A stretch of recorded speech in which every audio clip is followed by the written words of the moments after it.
AI പറയേണ്ടത് ഹ്യൂമാനിറ്റിക്ക് ഒരു negative ആകാൻ ചാൻസ് ഉണ്ട്, ആറ്റം ബോംബിനേക്കാൾ ഡേഞ്ചറസ് ആണെന്നൊക്കെ പറഞ്ഞിട്ട് ഇലോൺ മസ്കിന്റെ ഒരുപാട് കോട്ടുകൾ, ലൈക്ക് അവിടെ നിന്ന് വണ്ടി കയറാത്ത കുറെ ആൾക്കാരുണ്ട്. സിക്കഫൻസി എന്ന് പറയുന്ന പരിപാടി, അതായത് GPT-4 നല്ല പോലെ നമ്മളെ ടോപ്പ് ആക്കായിരുന്നു. 5 ആ പരിപാടി ചെയ്യുന്നില്ല, അത് കുറയ്ക്കലായിരുന്നു അവരുടെ മെയിൻ ജോലി. ഇപ്പൊ പദപ്പിക്കൽ കാര്യമായിട്ട് കുറച്ചു എന്നുള്ളതാണ് അവർ ആക്ച്വലി സാമൽപ്പം പറഞ്ഞത് തന്നെ. ഈ ലൈവ് ട്രാൻസ്ലേഷൻ ഒക്കെ വന്നാലേ ഇതിന്റെ ഒരു സെക്കൻഡ് ഓർഡർ എഫക്ട് പറയട്ടെ, ഇവിടെ സ്പോക്കൺ ഇംഗ്ലീഷ് ക്ലാസ്സുകളൊക്കെ എന്തായിരിക്കാം അതിന്റെ ഭാവി? പിന്നെ ഞാൻ എന്റെ പ്രോഗ്രസ് കാണുന്ന LLM വെച്ച് മാത്രമല്ല, ഇപ്പൊ നാനോ ബനാന ഇമേജ് മോഡല് ഡെപ്റ്റ് ഫോട്ടോഷോപ്പ് എന്നാണ് ആൾക്കാർ വിളിക്കുന്നത്. ലിറ്ററലി ഫോട്ടോഷോപ്പ് ചെയ്തൊരു 99% പണികളും ചെയ്യാൻ പറ്റുന്ന കാര്യമാണ്. ക്യാരക്ടർ കൺസിസ്റ്റന്റ് ആക്കിയിട്ട് കുറെ കാര്യങ്ങൾ. നമ്മുടെ ആശയങ്ങൾ കൂടെ നമ്മളിപ്പോ ടെക്നോളജിയെ കുറിച്ച് ചർച്ച ചെയ്യുന്നു, നമ്മൾ സിനിമയെ കുറിച്ച് ചർച്ച ചെയ്യുന്നു, നമ്മൾ രാഷ്ട്രീയം ചർച്ച ചെയ്യും. പക്ഷെ മറ്റൊരുപാട് കാര്യങ്ങൾ നമ്മളുടെ കോർ ആയിട്ടുള്ള ആശയങ്ങൾ ഇപ്പോഴും ഇന്റർനെറ്റിൽ അത്രത്തോളമായിട്ട് അവൈലബിൾ ആയിട്ട് ഉണ്ടാവണം എന്നില്ല, അത്രത്തോളം ചർച്ചകൾ നടക്കുന്നൊന്നുമില്ല. എന്തുകൊണ്ട് നല്ല മലയാളത്തിൽ ട്രെയിൻഡ് ആയിട്ടുള്ള ഒരു മോഡൽ ഉണ്ടാവുന്നില്ല? കേരള ഗവൺമെന്റിന് ഇപ്പൊ അങ്ങനെ ഒരു ഇനീഷ്യേറ്റീവ് എടുത്താലും നടക്കുമോ? ആർട്ടിഫിഷ്യൽ ഇന്റലിജൻസും പുതിയ സാങ്കേതിക വിദ്യകളൊക്കെ നമ്മുടെ ജീവിതത്തെ എങ്ങനെയാണ് ഇപ്പൊ ഷേപ്പ് ചെയ്തുകൊണ്ടിരിക്കുന്നത്, ഭാവിയിൽ എങ്ങനെയൊക്കെ ആയിരിക്കും ഷേപ്പ് ചെയ്യുക എന്നുള്ള ചർച്ചകളാണ് നമ്മൾ ഇതിനു മുൻപും ദീപു ചേട്ടനും ജിജോ ഒക്കെ ചേർന്നിട്ട് നമ്മൾ നടത്തിയിട്ടുണ്ടായിരുന്നത്. ഇന്ന് അതിന്റെ ഒരു കണ്ടിന്യൂഷൻ ആണ്. ഇനിയും ഒരുപാട് കണ്ടിന്യൂഷൻസ് ചെയ്യണം എന്ന് ആഗ്രഹിക്കുന്നുണ്ട്. അപ്പോൾ ഇന്നത്തെ ചർച്ച ഉദ്ദേശിക്കുന്നത്, ഇപ്പോൾ റീസെന്റ് ഒരുപാട് പുതിയ ഇന്നോവേഷൻസ് വന്നിട്ടുണ്ട്. അതുപോലെ കഴിഞ്ഞ ചർച്ചയിൽ കവർ ചെയ്യാതെ പോയിട്ടുള്ള ഒരുപാട് ഏരിയകളുണ്ട്. ഇതിനൊക്കെ അകത്ത് നമുക്ക് ഒരു സെൻസ് മേക്ക് ചെയ്യുക എന്ന് പറയുമല്ലോ. അതായത് ഇന്ന് ലോകത്ത് എന്തൊക്കെയോ സംഭവിക്കുന്നുണ്ട്, ബട്ട് ദെൻ അതിൻ്റെ അകത്തുനിന്ന് നോയ്സ് ഒക്കെ ഫിൽട്ടർ ചെയ്തിട്ട് നമുക്കൊരു പെർസെപ്ഷൻ സെറ്റ് ചെയ്യണം. അപ്പോൾ അതാണ് നമ്മുടെ ചർച്ചയുടെ ഒരു കോർ ആശയം എന്ന് പറയുന്നത്. അപ്പോൾ അതിന് ലൈക്ക് എൻ്റെ കൂടെ രണ്ടുപേരും കൂടെ ഉള്ള കാരണം ഐ തിങ്ക് നിങ്ങൾക്ക് അതൊന്നും കൂടെ ഹെൽപ്ഫുൾ ആയിരിക്കും. അപ്പോൾ കഴിഞ്ഞ ചർച്ചകളുടെ ഒരു കണ്ടിന്യൂഷൻ ആണ് ഇന്നത്തെ ചർച്ച. കൂടാണ്ട് ഒരു ജനറലി നിങ്ങളോട് പറയാനുള്ള സജഷൻ എന്താണെന്ന് വെച്ചാൽ, ഈ വീഡിയോന്റെ ചാപ്റ്റേഴ്സ് ആയിട്ട് തിരിച്ചിട്ട് നിങ്ങൾക്ക് ഈ യൂട്യൂബിൽ കാണാൻ പറ്റുന്നുണ്ടാവും. അപ്പോൾ ഓട്ടോമാറ്റിക്കലി നിങ്ങൾക്ക് ടോപ്പിക്സ് സ്വിച്ച് ചെയ്യണമെന്നുണ്ടെങ്കിൽ, അല്ലെങ്കിൽ ഒരു ഒറ്റ ഗ്ലാൻസിൽ എന്തൊക്കെയാണ് കവർ ചെയ്യുന്നതെന്ന് കിട്ടണമെന്നുണ്ടെങ്കിൽ ഒന്നുകിൽ വീഡിയോന്റെ ഡിസ്ക്രിപ്ഷൻ ചെക്ക് ചെയ്യാം, അല്ലെങ്കിൽ ചാപ്റ്റേഴ്സ് നോക്കിയാലും മതി. So you can like fast ആയിട്ട് കാണാം. ഇനി അതല്ല, ഫുള്ളി കാണുന്നതാണ് ഞാൻ സജസ്റ്റ് ചെയ്യുക. കാരണം എന്താണെന്ന് വെച്ചാൽ ഒരു പെർസെപ്ഷൻ സെറ്റ് ചെയ്യുന്നതിലേക്ക് അത് നിങ്ങൾ ഒരുപാട് ഹെൽപ്പ് ചെയ്യും. അപ്പോൾ നമുക്ക് നമ്മുടെ സ്റ്റാർട്ടിങ് തന്നെ എനിക്ക് തോന്നുന്നു ദീപു ചേട്ടൻ കഴിഞ്ഞ ആഴ്ചയിൽ സിംഗുലാരിറ്റി യൂണിവേഴ്സിറ്റിയുടെ ഒരു പ്രോഗ്രാം ബാംഗ്ലൂർ വെച്ചിട്ട് നടത്തിയിട്ടുണ്ടായിരുന്നു. അപ്പോൾ നമ്മൾ ഇങ്ങനത്തെ പല ടെക്നോളജി റിലേറ്റഡ് ചർച്ചകൾ നടക്കുമ്പോൾ ഒരുപാട് തിങ്ക് ടാങ്ക്സ് ഒക്കെ വരുന്ന ഒരു ഏരിയയാണ് ഈ സിംഗുലാരിറ്റി യൂണിവേഴ്സിറ്റി എന്ന് പറഞ്ഞു കഴിഞ്ഞാൽ. ഞാനും മുൻപ് സൂചിപ്പിച്ചിട്ടുണ്ട്, ഒരുപാട് തോട്ട്സ് ഒക്കെ അവരുടെ അടുത്ത് നിന്ന് ഇൻസ്പയർഡ് ആയിട്ട് സംസാരിച്ചിട്ടുണ്ട് എന്നുള്ള കാര്യമൊക്കെ. അപ്പോൾ ദീപു ചേട്ടൻ അതിൻ്റെ ഒരു പ്രോഗ്രാം അറ്റൻഡ് ചെയ്തിട്ടുണ്ടായിരുന്നു. അപ്പോൾ അതിൻ്റെ ഒരു സമ്മറി നിങ്ങൾ പറയുകയാണെങ്കിൽ നമുക്ക് അതിന്ന് ചർച്ച തുടങ്ങാൻ തോന്നുന്നു. സിംഗുലാരിറ്റി യൂണിവേഴ്സിറ്റി നമ്മുടെ കേരളത്തിൽ ആദ്യമായിട്ട് വരുന്ന 2014 17 നമ്മുടെ ഗ്ലോബൽ ഇമ്പാക്ട് ചലഞ്ച് നടത്തി. ഇവിടുന്ന് 2 സ്റ്റാർട്ടപ്സ് സിലിക്കൺ വാലിയിലേക്ക് ഇൻക്യുബേറ്റഡ് ആയി. അപ്പോൾ സിലിക്കൺ വാലിയുടെ ഒരു കോർ സ്പേസിൽ നിന്നാണ് സിംഗുലാരിറ്റി യൂണിവേഴ്സിറ്റി സ്റ്റാർട്ട് ചെയ്യുന്നതും. അവരുടെ ഒരു ഐഡിയോളജി എന്ന് പറയുന്നത്, ടെക്നോളജി അതിവേഗത്തിൽ മാറിക്കൊണ്ടിരിക്കുന്ന സമയത്ത് അതിലേക്ക് വർക്ക് ചെയ്യാൻ കേപ്പബിലിറ്റിയുള്ള യൂത്തിന് അതിനുവേണ്ട സ്കിൽ സെറ്റും മൈൻഡ് സെറ്റും ബിൽഡ് ചെയ്യുക എന്നുള്ളതാണ്. സ്കിൽ സെറ്റ് മാത്രം പോരാ, അതിനകത്ത് ബിൽഡ് ചെയ്യാനുള്ള ഒരു മൈൻഡ് സെറ്റ് കൂടി വേണം എന്നുള്ളതാണ്. അപ്പൊ mind set is one of the key. അപ്പോ അതിനകത്തേക്ക് 11ഓളം ലോകത്തെ ഏറ്റവും വിദഗ്ധരായിട്ടുള്ള എക്സ്പേർട്ട്, ന്യൂറോ സയൻസ് ആയിക്കോട്ടെ, അല്ലെങ്കിൽ സ്പേസ് ആയിക്കോട്ടെ, പിന്നെ AR/VR ആയിക്കോട്ടെ, എല്ലാ ടെക്നോളജിയുടെയും ഏറ്റവും കോർ ആയിട്ടുള്ള ഒരു 11 സ്പീക്കേഴ്സ് ഉണ്ടായിരുന്നു. ആൻഡ് ബേസിക്കലി അവര് വളരെ വ്യക്തമായിട്ട് എന്താണ് മുമ്പിലേക്ക് എവിടെയാണ് നമ്മൾ എത്താൻ പോകുന്നതെന്നും ഇന്ന് എവിടെയാണ് നിൽക്കുന്നതെന്നുള്ളത് കോൺഫിഡന്റ് ആയിട്ട് പറഞ്ഞു. ഏറ്റവും പ്രധാനപ്പെട്ട ഒരു പോയിന്റ് ആയിട്ട് വന്നതെന്ന് പറയുന്നത്, നമുക്ക് AI വളരെ വേഗത്തിൽ അഡ്വാൻസ് ചെയ്തുകൊണ്ടിരിക്കുന്ന സമയത്ത് അതിനുവേണ്ടി യൂസ് ചെയ്യുന്ന energy is going to be one of the most important factor. And നമുക്ക് എന്തുകൊണ്ട് മുന്നോട്ടുള്ള ഒരു സ്ഥലത്ത് ചൈന ലീഡ് ചെയ്യും എന്നുള്ളതിന്റെ ഒരു ഫാക്ടറായിട്ട് പറഞ്ഞത്, അവിടെ എനർജി പ്രൊഡ്യൂസ് ചെയ്യുന്നതിന്റെ ഒരു എബണ്ടൻസ് ഉണ്ട്. But where America or India is not nowhere near. And മുമ്പിലേക്ക് വരുന്ന 3-4 വർഷം കഴിയുന്ന സമയത്ത് നമ്മൾ ഇന്ന് ഇവിടെ പ്രൊഡ്യൂസ് ചെയ്യുന്ന മുഴുവൻ എനർജിയും മിക്കവാറും AI പവർ ചെയ്യാൻ യൂസ് ചെയ്യേണ്ടി വരും എന്നുള്ളതാണ്. അപ്പോൾ എനർജിയുടെ innovation is going to be the key factor. ആര് ലീഡ് ചെയ്യും AIയുടെ മുന്നിലോട്ടുള്ളൊരു ഡയറക്ഷൻ എന്നുള്ളതിനകത്ത് ഫാക്ടർ ആവുമെന്ന് പറഞ്ഞിട്ടുണ്ട്.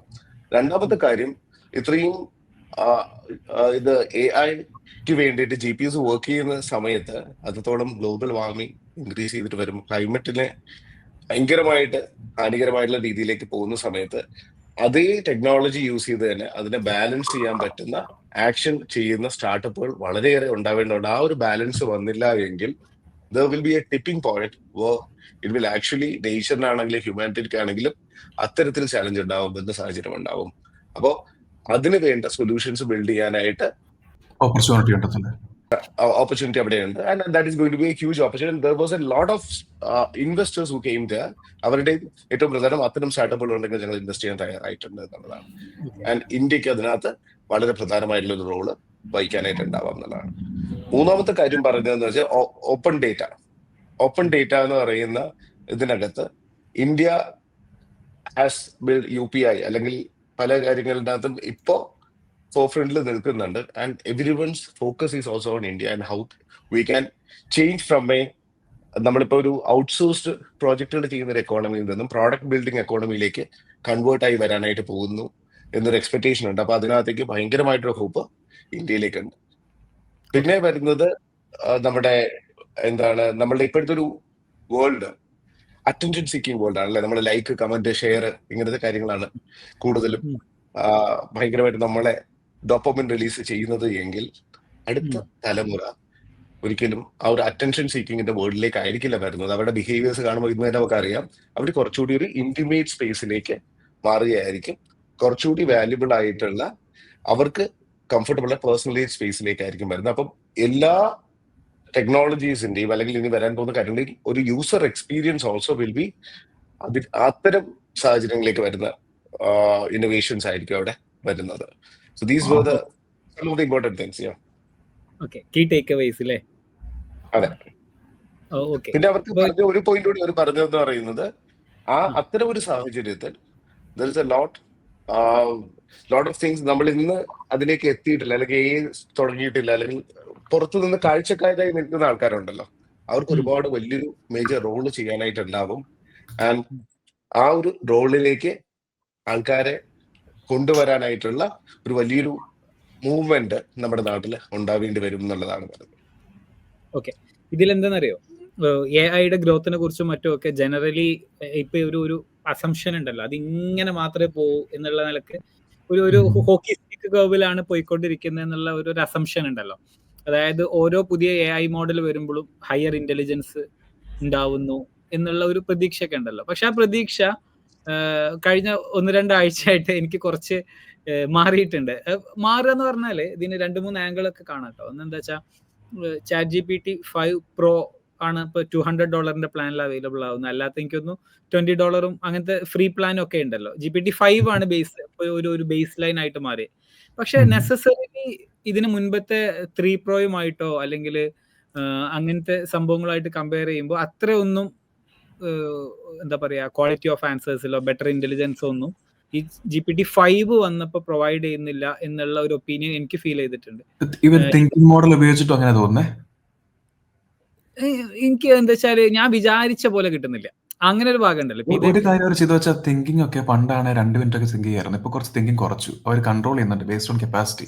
റിലീസ് സമയത്ത് ഫ്രീ യൂസേഴ്സിന് കുറച്ചേ തിങ്ക് ചെയ്യുന്നുള്ളൂ എന്നൊക്കെ പറഞ്ഞൊരു കംപ്ലൈന്റ് ഒക്കെ ഉണ്ടായിരുന്നു. സെക്കൻഡ് ഫിക്സ് ആക്കി. അപ്പൊ അവർ ഇങ്ങനെ ട്യൂൺ ചെയ്തോണ്ടിരിക്കുകയാണ്.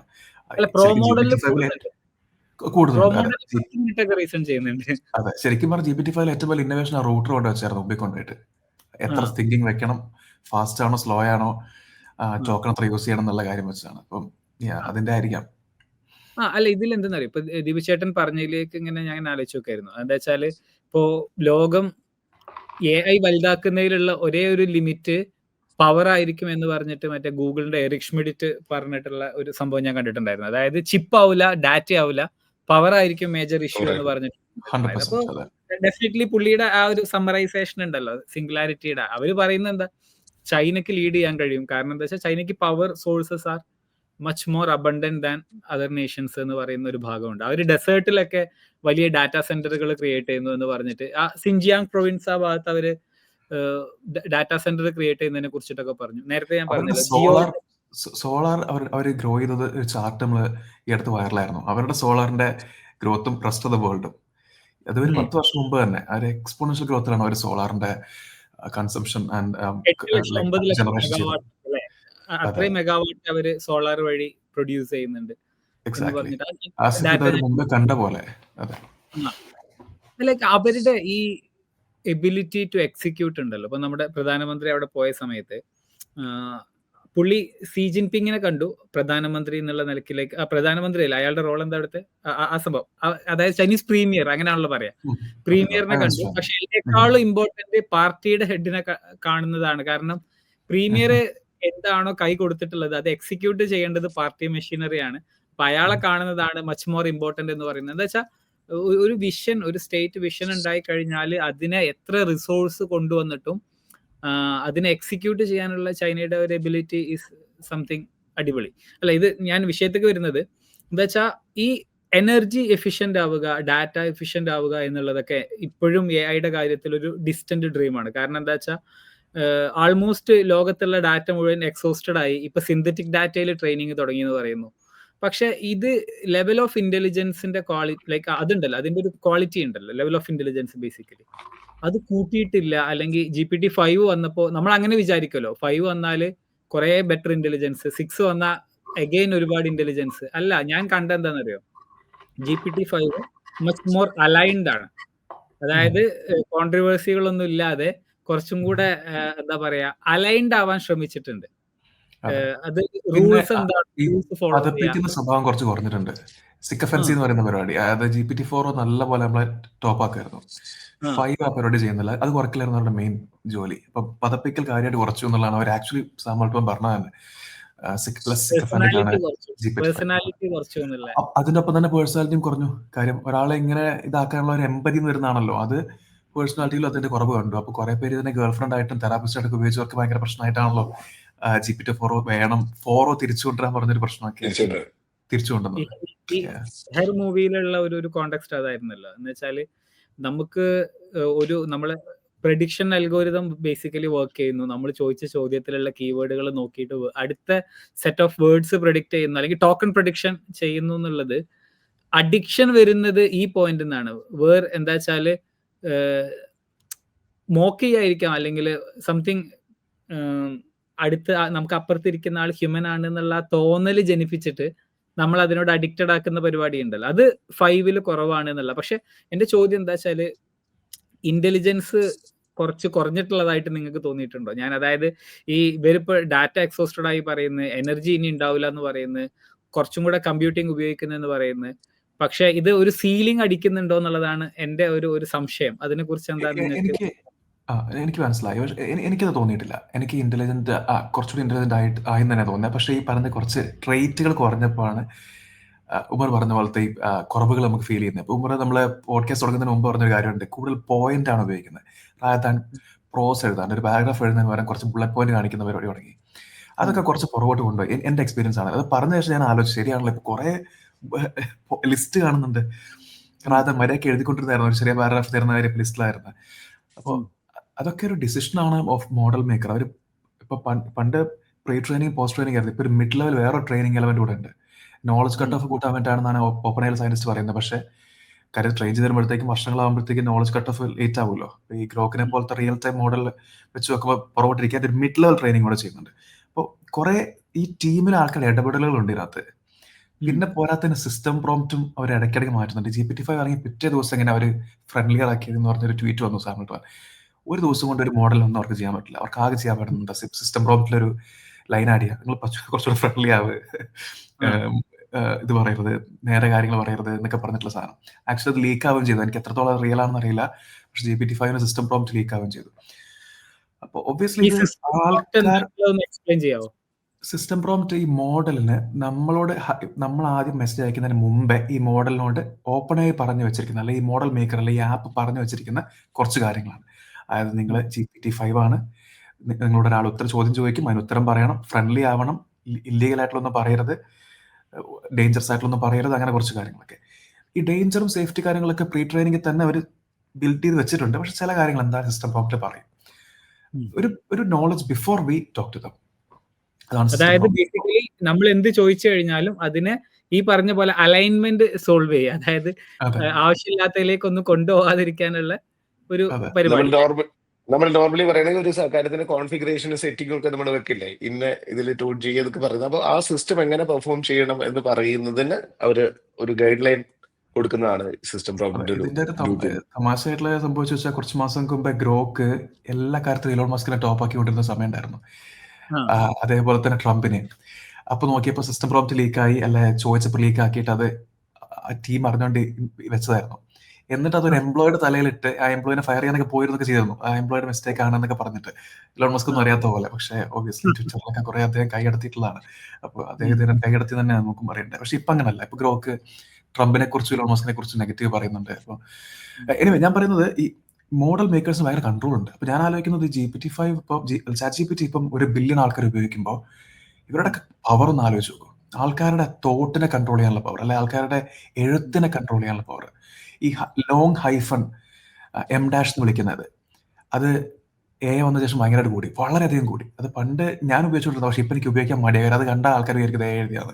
അതുകൊണ്ട് ഉപയോഗിച്ചെന്ന് പറഞ്ഞാൽ ഞാൻ നിർത്തി.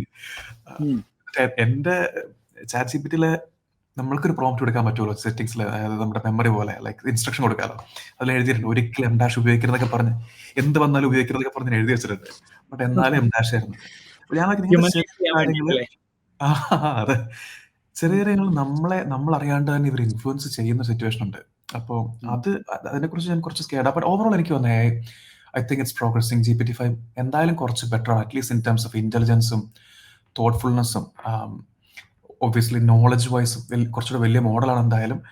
പിന്നെ ഞാൻ എന്റെ പ്രോഗ്രസ് കാണുന്ന LLM വെച്ച് മാത്രമല്ല, ഇപ്പൊ നാനോ ബനാന നമ്മൾ സംസാരിക്കാൻ പോകേണ്ടതിനെ കുറിച്ച്, ആ ഇമേജ് മോഡല് ഡെപ്റ്റ് ഫോട്ടോഷോപ്പ് എന്നാണ് ആൾക്കാർ വിളിക്കുന്നത്. ലിറ്ററലി ഫോട്ടോഷോപ്പ് ചെയ്തൊരു 99% പണികളും ചെയ്യാൻ പറ്റുന്ന കാര്യമാണ്. ക്യാരക്ടർ കൺസിസ്റ്റന്റ് ആക്കിയിട്ട് തന്നെ കുറെ കാര്യങ്ങൾ. ഇനി നമുക്ക് നമ്മുടെ ഇമാജിനേഷൻ നമ്മൾ ലിമിറ്റ് എന്നുള്ള പോലെയാണ്. അപ്പോൾ ഇമേജിന്റെ അകത്ത് അത്രയും പ്രോഗ്രസ് വരുന്നു. കുറച്ച് മാസം മുമ്പ് ഗൂഗിൾ വീഡിയോ മോഡൽ ഇറങ്ങി. ദീപു കഴിഞ്ഞ പോഡ്കാസ്റ്റിൽ പറഞ്ഞ പോലെ വേൾഡ് മോഡൽ ജീനി 3 വന്ന്, ജീനി മോഡൽ. അതെ, അപ്പോൾ വേറെ ആംഗിളുകളിലും പ്രോഗ്രസ് ഭയങ്കരമായിട്ട് നടക്കാമല്ലോ. LLM മോഡലിൽ ചിലപ്പം കുറെ പ്രോഗ്രസ് ഉണ്ടാക്കിക്കൊണ്ട് ചിലപ്പോൾ ഒരു സീലിംഗിൽ ഇപ്പോൾ ഉമർ പറഞ്ഞ പോലെ ഇങ്ങനെ ഇരിക്കായിരിക്കാം അടുത്ത ഇതിലേക്ക്. But I M excited for other areas of progress. അതായത് ഇതിൽ എന്തെന്നറിയോ, ഇപ്പോൾ ഒരു സംഭവത്തിന്റെ ലെവൽ ഓഫ് ഇന്റലിജൻസ് എന്നുള്ളത് ഒരു ഭാഗമാണ്. പക്ഷെ ഇത് നിലവിൽ തന്നെ അത്യാവശ്യം നല്ല IQ ഉണ്ടല്ലോ. അപ്പോൾ അങ്ങനെയാണ് എന്നുണ്ടെങ്കിൽ IQ എന്നുള്ളത് ഒരു ഹ്യൂമൻ ടേം ആണ്. അത് അങ്ങനെ എക്സാക്ട്ലി ഇവിടെ ഉപയോഗിക്കാൻ പറ്റിക്കൊള്ളുന്നില്ല. ബട്ട് സ്റ്റിൽ ഒരു നല്ല പ്രോംപ്റ്റിങ്ങും മറ്റുമൊക്കെ ഉണ്ടെന്നുണ്ടെങ്കിൽ അത്യാവശ്യം നല്ല ക്വാളിറ്റിയുള്ള ഉത്തരങ്ങൾ ഇപ്പോഴേ നൽകാൻ കഴിയുന്നുണ്ട്. അപ്പൊ അതിന്റെ ഇന്റലിജൻസ് ഇനി കുറെ കൂടി 400 IQ 500 IQ ഒന്നും വേണം എന്ന് നിർബന്ധമില്ല. പകരം എന്ത് ചെയ്യാൻ പറ്റും, അതൊരു വെർട്ടിക്കൽ ഗ്രോത്ത് ആണെന്നുണ്ടെങ്കിൽ ഹൊറിസോണ്ടൽ ഗ്രോത്തിന് ഇമ്മൻസ് പോസിബിലിറ്റി ഉണ്ട് അല്ലെ. അതായത് എപ്പോഴും ഇന്റലിജൻസ് ഇങ്ങനെ കുറെ മുന്നോട്ട് പോയിക്കോളും നിർബന്ധമില്ല. ഹൊറിസോണ്ടലി അതിന്റെ ഇന്റഗ്രേഷനിൽ ഒരുപാട് സ്കോപ്പ് ഉണ്ടാവും എന്നുള്ളത്. നിങ്ങൾക്ക് ആർക്കെങ്കിലും ജെമിനായി ഒരുപാട് ഇമ്പ്രൂവ് തോന്നിയാണോ? ജെമിനയുടെ ഇമ്പ്രൂവ്മെന്റ് തൊട്ട് മുമ്പായിട്ട് ആ ചോദിച്ച ചോദ്യത്തിനകത്ത് തന്നെ ഒരു ഉത്തരം പറയുകയാണെങ്കിൽ, അത് വളരെ രീതിയിൽ ഇന്റലിജൻസ് ഇമ്പ്രൂവ് ആയി വന്നിട്ട് മൊത്തത്തിൽ പ്ലാറ്റോ ആയില്ല എങ്കിലും അതിന്റെ ആ ഒരു ഗ്രോത്തിന്റെ ആ ഒരു ലെവൽ ഉണ്ടല്ലോ, അതൊന്ന് കുറഞ്ഞിട്ടുണ്ട്. ആ ഒരു എക്സ്പോണൻഷ്യലിൽ നിന്നും ഒരു പ്ലാറ്റോ ആയി വരുന്ന ഒരു രീതിയിലേക്ക് ഒരു കർവിലേക്ക് എത്തിയിട്ടുണ്ട് എന്നുള്ളതാണ് ഇന്റലിജൻസിന്റെ കാര്യത്തിനകത്ത്. സാം ആൾട്ട്മാൻ വിറ്റിട്ട് ബില്യൺസ് ഇൻവെസ്റ്റ് ചെയ്യിപ്പിച്ചിട്ടുണ്ട്. അത് ഇയാളുടെ മുൻപത്തെ ലൂറ്റ് എന്നുള്ള സ്റ്റാർട്ടപ്പ് പോലെ തന്നെ പിന്നീട് പൊട്ടുമോ എന്നുള്ള ഒരു ചർച്ചയൊക്കെ കണ്ടു. ഞാൻ അതുകൊണ്ടാണ് ആ ഒരു ഭാഗം അങ്ങനെ ചോദിച്ചത്.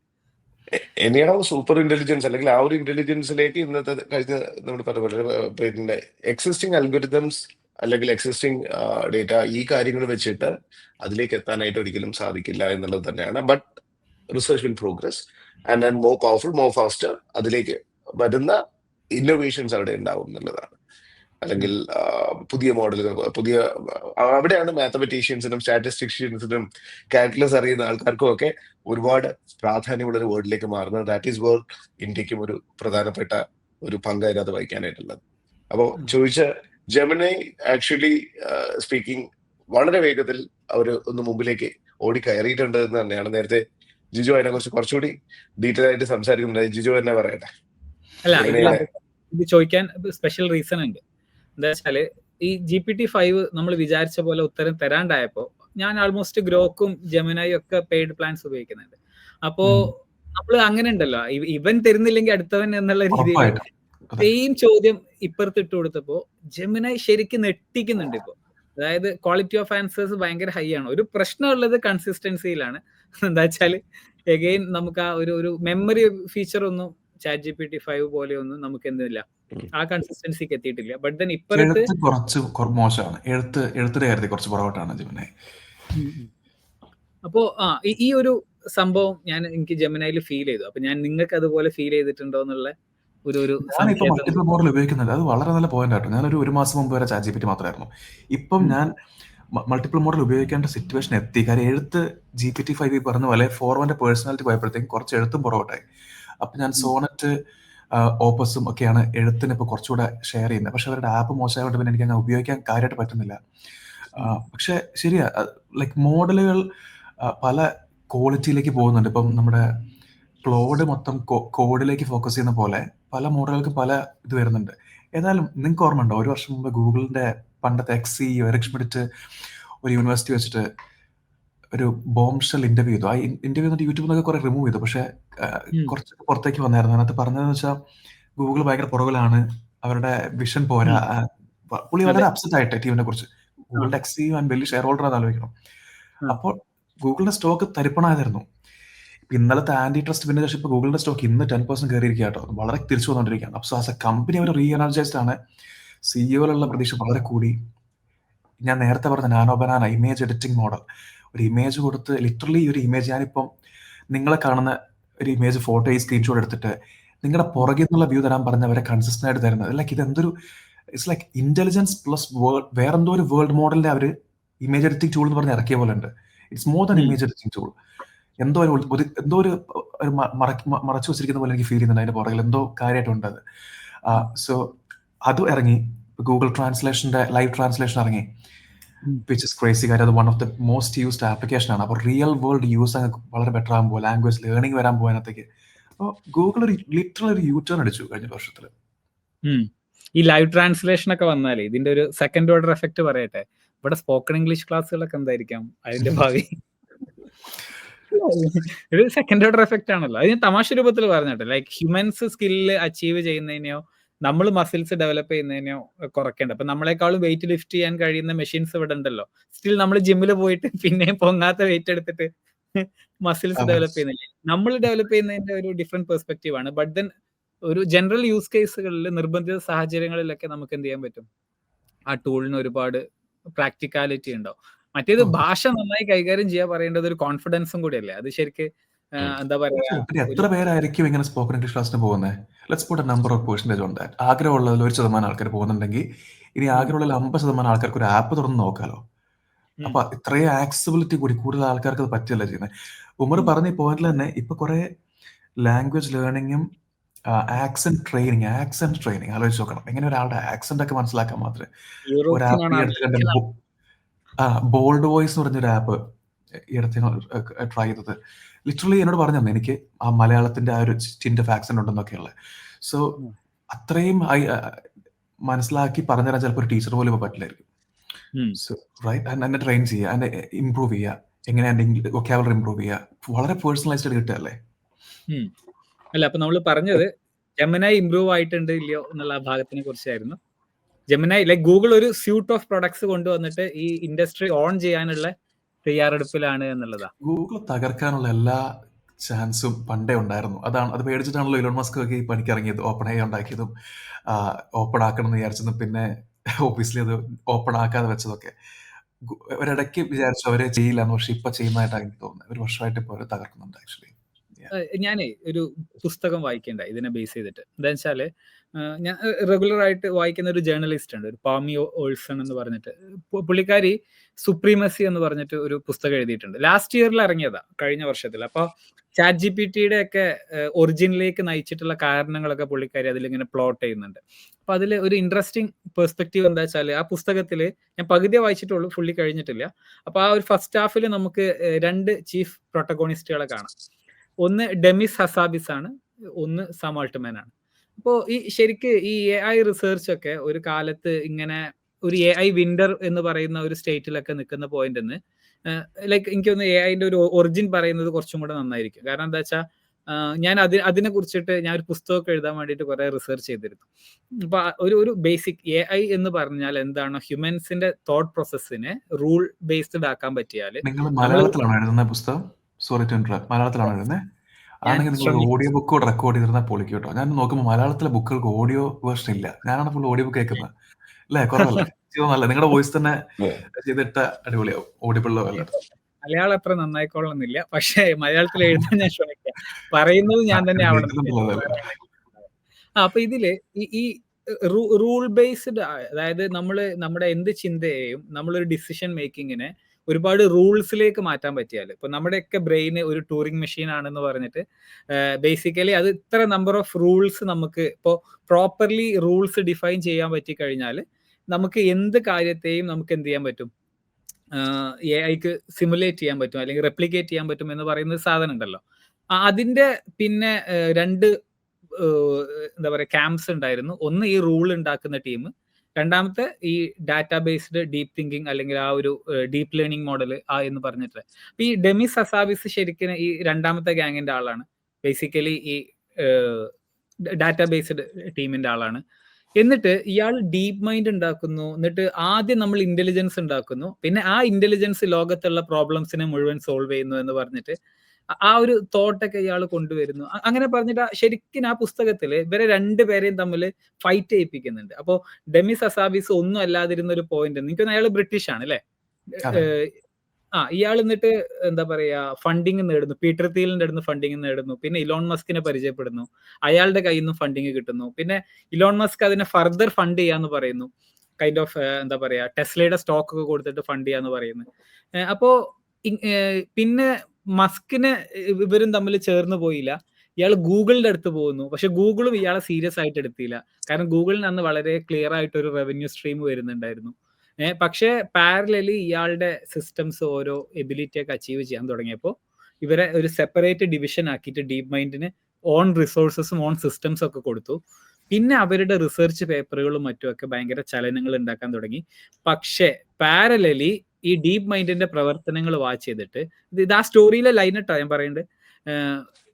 ഇലോൺ മസ്ക് എന്ത് ചെയ്തു, ഇത് ഗൂഗിൾ പോയിട്ട് AI-നെ മൊത്തം ഓൺ ചെയ്യും, കാര്യം കയ്യിൽ നിന്ന് പോവാണെന്ന് ഇയാൾ മനസ്സിലാക്കിയിട്ട് എന്ത് ചെയ്തു, AI അങ്ങനെ ഒരു ഏതെങ്കിലും ഇവരൊക്കെ പറയേണ്ടത് ഹ്യൂമാനിറ്റിക്ക് വേണ്ടി എന്നുള്ളതാണ്. അതായത് ഹ്യൂമാനിറ്റിനെ ഗൂഗിൾ വിഴുങ്ങും. അപ്പൊ അതുകൊണ്ട് ഒരു തമാശയുണ്ട് ഈ ഒരു ഭാഗത്തെ സ്റ്റോറിയിൽ ഒരു തമാശയുണ്ട്. അതായത് ഇലോൺ മസ്കും ഗൂഗിളിന്റെ ഫൗണ്ടേഴ്സും ഭയങ്കര ഫ്രണ്ട്സ് ആണ്. അപ്പൊ അവര് തമ്മിലൊരു ഒരു ഡ്രിങ്കോ ഡിന്നറോ സമയത്ത് ഈ ഇലോൺ മസ്ക് ഈ വിഷമം നേരെ കോഫൗണ്ടർ ലാറി പേജോ സെർഗേ ബ്രിനോ ആണ് പറഞ്ഞു.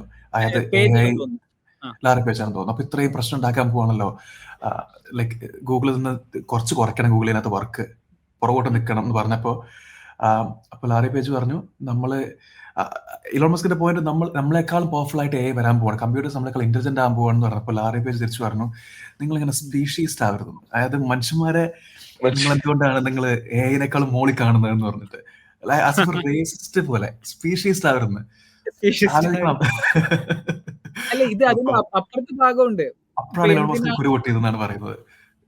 അല്ല, ഈ കുരുപൊട്ടിയതിന്റെ കൂടെ മാഴ്സ് കോളനൈസ് ചെയ്യണമെന്ന് പറയേണ്ടത് എന്തിനാണെന്നറിയോ, ഇവിടുന്ന് AI എങ്ങാനും കൈവിട്ട് പോയാൽ നമുക്ക് രക്ഷപ്പെടാൻ ഒരു സ്ഥലം വേണ്ടേ, അതിനാണ് മാഴ്സ് എന്ന് പറഞ്ഞിട്ട് അങ്ങനെ ഒരു സാധനം ഒക്കെ ഈ പുസ്തകത്തിൽ അതൊക്കെ പറയുന്നുണ്ട്. അപ്പൊ ഡെമിസ് ഹസാബിസ് റിപ്ലൈ പറഞ്ഞത്ര, മനുഷ്യൻ എങ്ങോട്ട് പോകണം അതിന്റെ പിന്നാലൊക്കെ AI വരും, അങ്ങനെ ആയിരിക്കും. കാരണം AI ഒരു ലെവൽ കഴിഞ്ഞു കഴിഞ്ഞാൽ പിന്നെ സ്റ്റീൽത്ത് മോഡിൽ ഓപ്പറേറ്റ് ചെയ്യാം.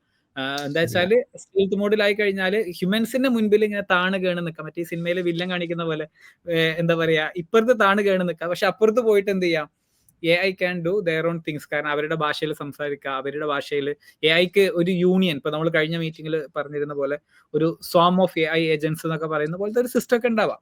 ഇതില് ഞാൻ ആ വിഷയം എന്താ വെച്ചാല് ഡെമിസ് ഹസാബിസ് അപ്പൊ എന്തായി, ഗൂഗിളിനെ ലോകത്തിലെ AI സെൻട്രലൈസേഷൻ കൊണ്ടുവരും എന്ന് പേടിച്ചിട്ട് സാം ആൾട്ട്മാനും ഇലോൺ മസ്ക് ഒക്കെ കൂടി ചേർന്നിട്ട് ഡെമിസ് ഹസാബിസിന്റെ കൂടെ വർക്ക് ചെയ്തിരുന്ന ഡീപ് മൈൻഡിൽ വർക്ക് ചെയ്തിരുന്ന ഏകദേശം 5ഓളം ആൾക്കാരൊക്കെ ചേർത്തിട്ട് ഒരു $1 ബില്യൺ ഫണ്ടിങ് കമ്മിറ്റ്മെന്റും മറ്റുമൊക്കെ ക്രിയേറ്റ് ചെയ്തിട്ടാണ് ഓപ്പൺ AI കൊണ്ടുവരുന്നത്.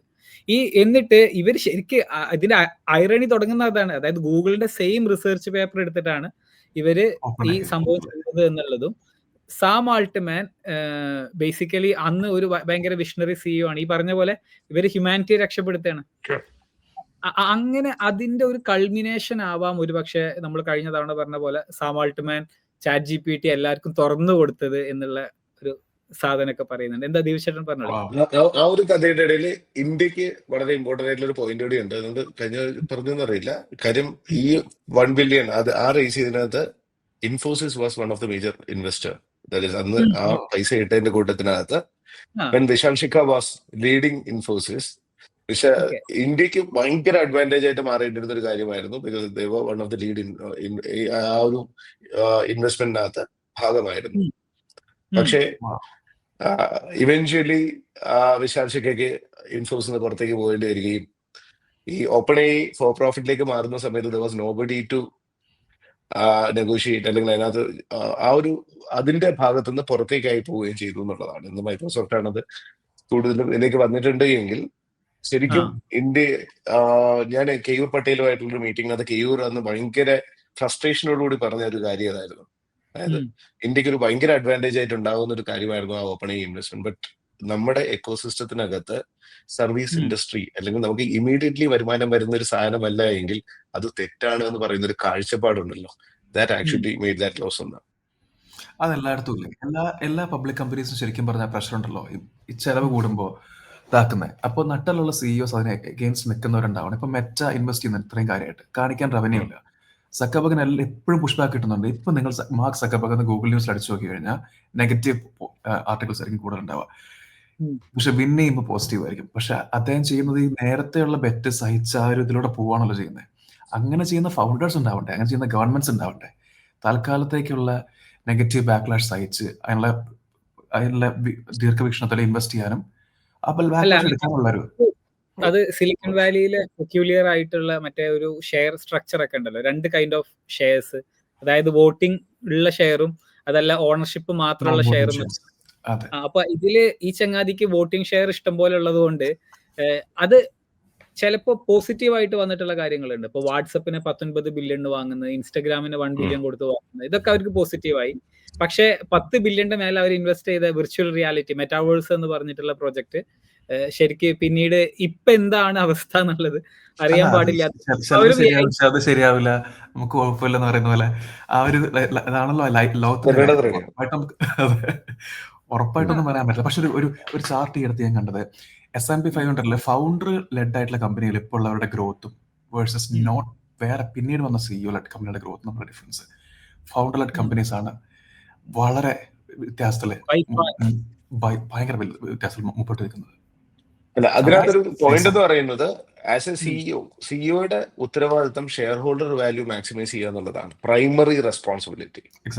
ബാക്കിയൊന്നുമല്ല. അതാണ് ഏജൻസി തിയറം എന്ന് പറയുന്ന തിയറി ഉണ്ട്. ആ തിയറി പ്രകാരമാണ് ആക്ച്വലി സിഇഒയുടെ ഡ്യൂട്ടീസ് തീരുമാനിക്കപ്പെടുന്നതെങ്കിൽ first look for shareholder and how can be maximise the shareholder value. അപ്പോൾ ഒരു ഫൗണ്ടർ അല്ലാത്തൊരു സിഇഒക്ക് ഒരിക്കലും അതിന്റെ അപ്പുറത്തേക്ക് ചിന്തിക്കാനായിട്ട് കഴിയില്ല എന്നുള്ളതാണ്. ആൻഡ് ഫൗണ്ടർ ഇപ്പൊ എന്താണ് നമ്മുടെ മാർക്ക് സക്കർബർഗിനെ പോലുള്ള ആൾക്കാർക്ക് ആ ഒരു വോട്ടിംഗ് റൈറ്റ്സിനകത്ത് ഒരു അപ്പർ ഹാൻഡ് പുള്ളി മെയിൻറ്റെയിൻ ചെയ്യുന്നത് കൊണ്ട് ഇന്നും ഉണ്ടോ എന്ന് എനിക്കറിയില്ല.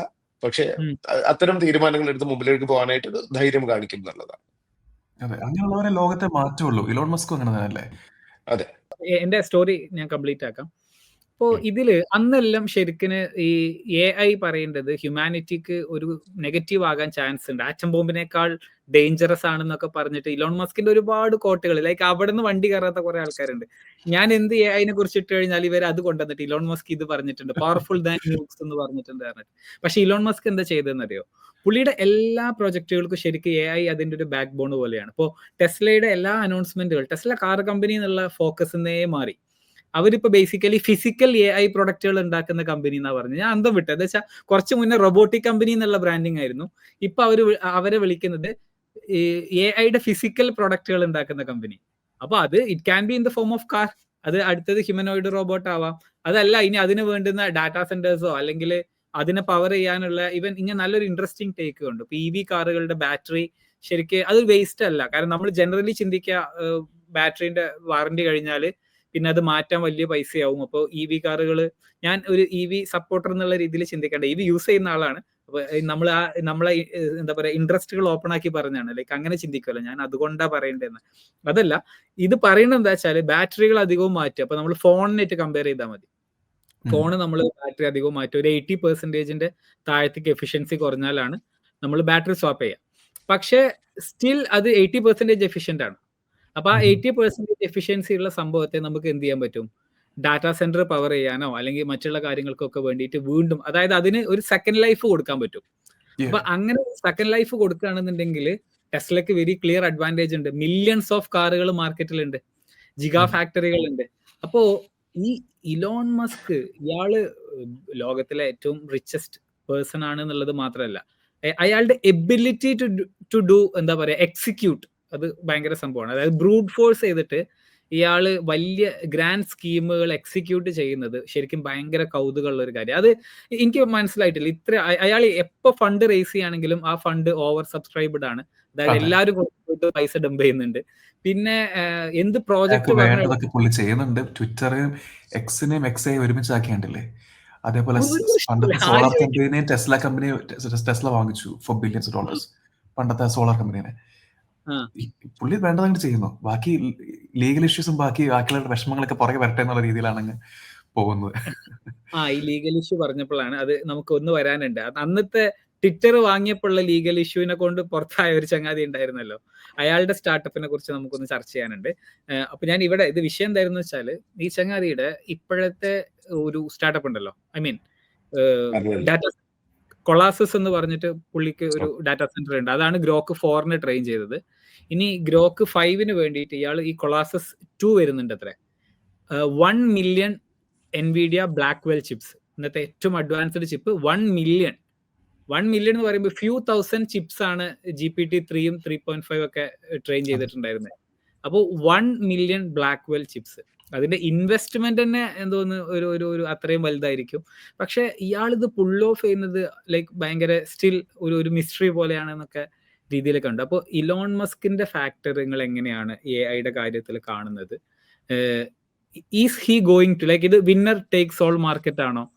കഴിഞ്ഞ ദിവസം ജിജു അങ്ങനെ ഒരു അഭിപ്രായം പറഞ്ഞിരുന്നു. ഞാൻ ഇങ്ങനെ ആലോചിക്കായിരുന്നു, അതായത് ഏതെങ്കിലും ഒരു കമ്പനി വന്നിട്ട് എല്ലാം കൊണ്ടുപോകുന്നില്ല എന്നുള്ളത് ഒരു പക്ഷേ ഇതിന്റെ നടുവിലുള്ള പീരീഡ് ആണെങ്കിലോ, കുറച്ചും കൂടെ കഴിയുമ്പോൾ അഗെയിൻ ഇതിലൊരു കോൺസെൻട്രേഷൻ വന്നാലോ എന്നുള്ള ഒരു ഏരിയ, അതിൽ ഇലോൺ മസ്കിന് എത്രമാത്രം പോസിബിലിറ്റി ഉണ്ട്? എക്സലന്റ് ക്വസ്റ്റ്യൻ ആണ്. ഇതൊന്നും നമുക്കൊക്കെ ഇത് ലൈക്ക് അവർക്ക് പോലും അറിയില്ലല്ലോ ഇതിനുള്ള ഉത്തരങ്ങളൊക്കെ. ഇപ്പൊ നമുക്കൊക്കെ ചർച്ച ചെയ്യാനേ പറ്റുള്ളൂ എന്ന് എനിക്ക് തോന്നുന്നത്. പക്ഷെ എന്തും പറയാലോ. പക്ഷെ ഞാൻ വിചാരിക്കുന്നത്, അങ്ങനെ ഒരാൾ മാത്രം വിൻ ചെയ്യണമെങ്കിൽ എന്തെങ്കിലും അവർക്കൊരു സ്പെഷ്യൽ റെസിപ്പി വേണ്ടേ? ഇല്ലെങ്കിൽ എന്റെ അഭിപ്രായത്തില് ലൈക്ക് ഇപ്പോൾ ഉള്ള GPT-5 പവർഫുൾ ആയിട്ടുള്ള ഓപ്പൺ സോഴ്സ് മോഡൽ എന്തായാലും അടുത്ത വർഷം ഇറങ്ങും. അത് സാം ഓൾട്ട്മാൻ തന്നെ പറഞ്ഞു. ഒരു വർഷം ബിഹൈൻഡ് ആണ് കഴിഞ്ഞ വർഷത്തെ മോഡൽ കമ്മോഡിറ്റി ആണെന്ന്. Last years model is commodity എന്ന് വെച്ചാൽ ആർക്കും ചെയ്യാൻ പറ്റുന്ന വില മാത്രം അടിസ്ഥാനമാക്കി ചെയ്യുന്ന ഒരു വസ്തു, അത്രേ ഉള്ളൂ കഴിഞ്ഞ വർഷത്തെ മോഡൽ. അപ്പൊ ആരെയും വിന്നർ എന്ന് പറഞ്ഞാൽ അവർക്ക് ഒരു വർഷം ഹെഡ് അല്ലെ കുറച്ച് മാസം ഹെഡ് അല്ലെ 2-3 months ഹെഡ് മാത്രമേ ആകാൻ പറ്റുള്ളൂ അവരെ മോഡൽ ഇറക്കും. അപ്പോഴത്തേക്ക് അടുത്ത മോഡൽ ഇറക്കും. ഇപ്പൊ ജെമിനി 3 വരുമ്പോൾ മിക്കവാറും GPT-5 കുറച്ച് ബാക്കോട്ട് പോകും. പിന്നെ ഗ്രോക്ക് ഇറക്കുമ്പോൾ പിന്നെയും ബാക്കോട്ട് പോകും. കുറെ GPU ഉള്ളതുകൊണ്ട് മാത്രം ഇലോൺ മസ്ക് ജയിക്കുമെന്ന് തോന്നുന്നുണ്ടോ? I don't think so. കാര്യം ഗൂഗിളിന്റെ കയ്യിൽ ശരിക്കും എൻവിഡിയയുടെ കുറെ GPU ഇരിക്കുകയല്ല ചെയ്യുന്നത്, ഗൂഗിൾ അത് ഉണ്ടാക്കുന്നുണ്ട്. They have excellent tensor TPUs. അവരെന്നെ പണ്ട് ഉണ്ടാക്കി, അവരെന്നെ പയനിയർ കാര്യങ്ങളുണ്ട്. ആൻഡ് ഈ നാനോ ബനാനൊക്കെ ഇത്രയും നന്നായി വർക്ക്ഔട്ട് ചെയ്ത സ്ഥിതിക്ക് ഐ ബിലീവ് കുറച്ച് ട്രേഡ് സീക്രട്സ് അവർ ഉള്ളിൽ ചെയ്യുന്നുണ്ടാവും. അതേപോലെ തന്നെ ആമസോൺ സ്വന്തം ചിപ്പ് ഉണ്ടാക്കുന്നുണ്ട്. ആമസോൺ ആന്ത്രോപ്പിക്കിന്റെ ഒപ്പം വർക്ക് ചെയ്യുന്നുണ്ട്. ഓപ്പൺ ഐ സ്വന്തം ചിപ്പ് ഇതുവരെ ഉണ്ടാക്കുന്നില്ല. They are more in the focus on ആപ്ലിക്കേഷനിലെ അവർ കുറച്ചുകൂടെ കൺസ്യൂമർ സ്റ്റാർട്ടപ്പ് പോലെയാണ് ബിഹേവും ആക്ടും ചെയ്തുകൊണ്ടിരിക്കുന്നത്. വിച്ച് ചിലപ്പോൾ അതിലായിരിക്കും പവർ ഉള്ളത്. 1 ബില്യൺ ആൾക്കാരുടെ മനസ്സിൽ കയറാനല്ലേ കുറച്ചുകൂടെ ബുദ്ധിമുട്ട്, റാദർ ദാൻ ഏറ്റവും നല്ല AI ഉണ്ടാക്കുന്നതിനേക്കാളും. ഞാനങ്ങനെ പറയുള്ളൂ. ഇൻഫാക്ട് ഞാനത് കഴിഞ്ഞ പോഡ്കാസ്റ്റിൽ പറഞ്ഞു. സാം ആൾട്ട്മാനോട് ചോദിച്ചു, നിങ്ങൾക്ക് നമ്പർ 1 മോഡലാണോ വേണ്ടേ, ChatGPT ആണോ നിങ്ങൾ പിക്ക് ചെയ്യാന്ന് വെച്ചാൽ പുള്ളി നിസ്സംശയം പറഞ്ഞു ChatGPT എന്ന്.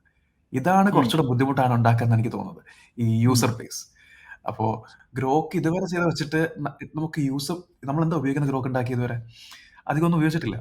ഇപ്പൊ ഒരു കോഡിന്റെ മോഡൽ ഇറങ്ങി വിച്ച് ഇസ് റിയലി ഗുഡ്. കഴിഞ്ഞ 4 ദിവസം മുമ്പേ ഗ്രോക്ക് കോഡ് ഫ്ലാഷ് 1 എന്ന് പറഞ്ഞൊരു മോഡലാണെന്ന് തോന്നുന്നു, ഫാസ്റ്റ് 1. അപ്പൊ മോഡൽ വളരെ ഫാസ്റ്റ് ആണ്, പക്ഷെ ക്വാളിറ്റി കുറച്ച് കുറവാണ്. So but still promising. പക്ഷെ ഇപ്പോൾ ഏറ്റവും നല്ല മോഡലിനേക്കാളും നല്ല മോഡലുകൾ എല്ലാ പ്രൊവൈഡേഴ്സും അടുത്ത വർഷം ഇറക്കിയിരിക്കും. സോ ഒരു റേസ് ആണ്. അതിനകത്ത് അതുപോലെ തന്നെ എനിക്ക് പറയാനായിട്ടുള്ളത്, ഈ ഒരു ജനറൽ പർപ്പസ് മോഡൽസ് എന്ന് പറയുന്നതിന്റെ ഒരു ഫ്ലാഷി ലോകത്ത് നിന്ന് മാറിയിട്ട് ഡൊമെയിൻ സ്പെസിഫിക് ആയിട്ടുള്ള മോഡൽസിലേക്ക് കൂടുതൽ ഫോക്കസ് ആയിട്ട് ഓരോ കമ്പനീസ് മാറാനായിട്ട് പോകുന്നുണ്ടാവും. Because good at doing one thing. ഇപ്പം ക്ലോഡ് ആ ഒരു കോഡിങ്ങിന്റെ ആ ഒരു സ്ഥലത്ത് ഏറ്റവും അഡ്മോസ്റ്റ് ആയിട്ട് മാറിയതുപോലെ they will be choosing which area that we should win. അങ്ങനെ ഒരു കോമ്പറ്റീഷനിലേക്ക് ആയിരിക്കാം ഇനി അടുത്ത് പോകാനായിട്ട് പോകുന്നത്. അങ്ങനെയാണെങ്കിൽ ഒരു ചോദ്യം, എന്തുകൊണ്ട് നല്ല മലയാളത്തിൽ ട്രെയിൻഡ് ആയിട്ടുള്ള ഒരു മോഡൽ ഉണ്ടാവുന്നില്ല? കേരള ഗവൺമെന്റിന് ഇപ്പൊ അങ്ങനെ ഒരു ഇനീഷ്യേറ്റീവ് എടുത്താൽ നടക്കുമോ? അല്ലെങ്കിൽ ഇന്ത്യ ഗവൺമെന്റിന് ഒരു പക്ഷേ ഇന്ത്യയിലെ ഭാഷകളിലൊക്കെ അപ്പൊ അങ്ങനെ ഉണ്ടല്ലോ, മറ്റേ ഈ നമ്മുടെ സോവറിൻ എ ഐ എന്നുള്ള ഒരു ആശയം ഉണ്ടായിരുന്നല്ലോ. അതായത് അതാത് രാജ്യങ്ങൾ അവരവരുടെ എ ഐനെ ഓൺ ചെയ്യുക, ഡാറ്റാ സെന്റർ ഓൺ ചെയ്യുക, ലോക്കൽ ട്രഡീഷൻസിലോ മറ്റോ ഒക്കെ ട്രെയിൻഡ് ആയിട്ടുള്ള എ ഐ ഉണ്ടാവുക. കാരണം എന്താ വെച്ചാൽ ഒരു പോയിന്റ് പറഞ്ഞാല്, ജിജോ ഇത് തുടങ്ങിയ സമയത്ത് ഒരു കാര്യം ഇങ്ങനെ പറഞ്ഞില്ലേ, അതായത് നമുക്ക് ഇന്റലിജൻസ് കൊടുക്കുമ്പോൾ നമ്മൾ അതിലൂടെ അവരുടെ ബയാസുകളെ നിയന്ത്രിക്കുന്നുണ്ട്, അവരുടെ അതെ. തിങ്കിങ്ങിനെ സ്വാധീനിക്കുന്നുണ്ട്. അപ്പോ definitely chat G P T കൂടുതൽ ഉപയോഗിക്കുമ്പോൾ നമ്മളെ bias anything western is good എന്നുള്ള ഒരു ആശയം വരും. കൾച്ചറൽ വാല്യൂസ് ചിലപ്പോൾ വെസ്റ്റേൺ ആയിരിക്കും വരിക.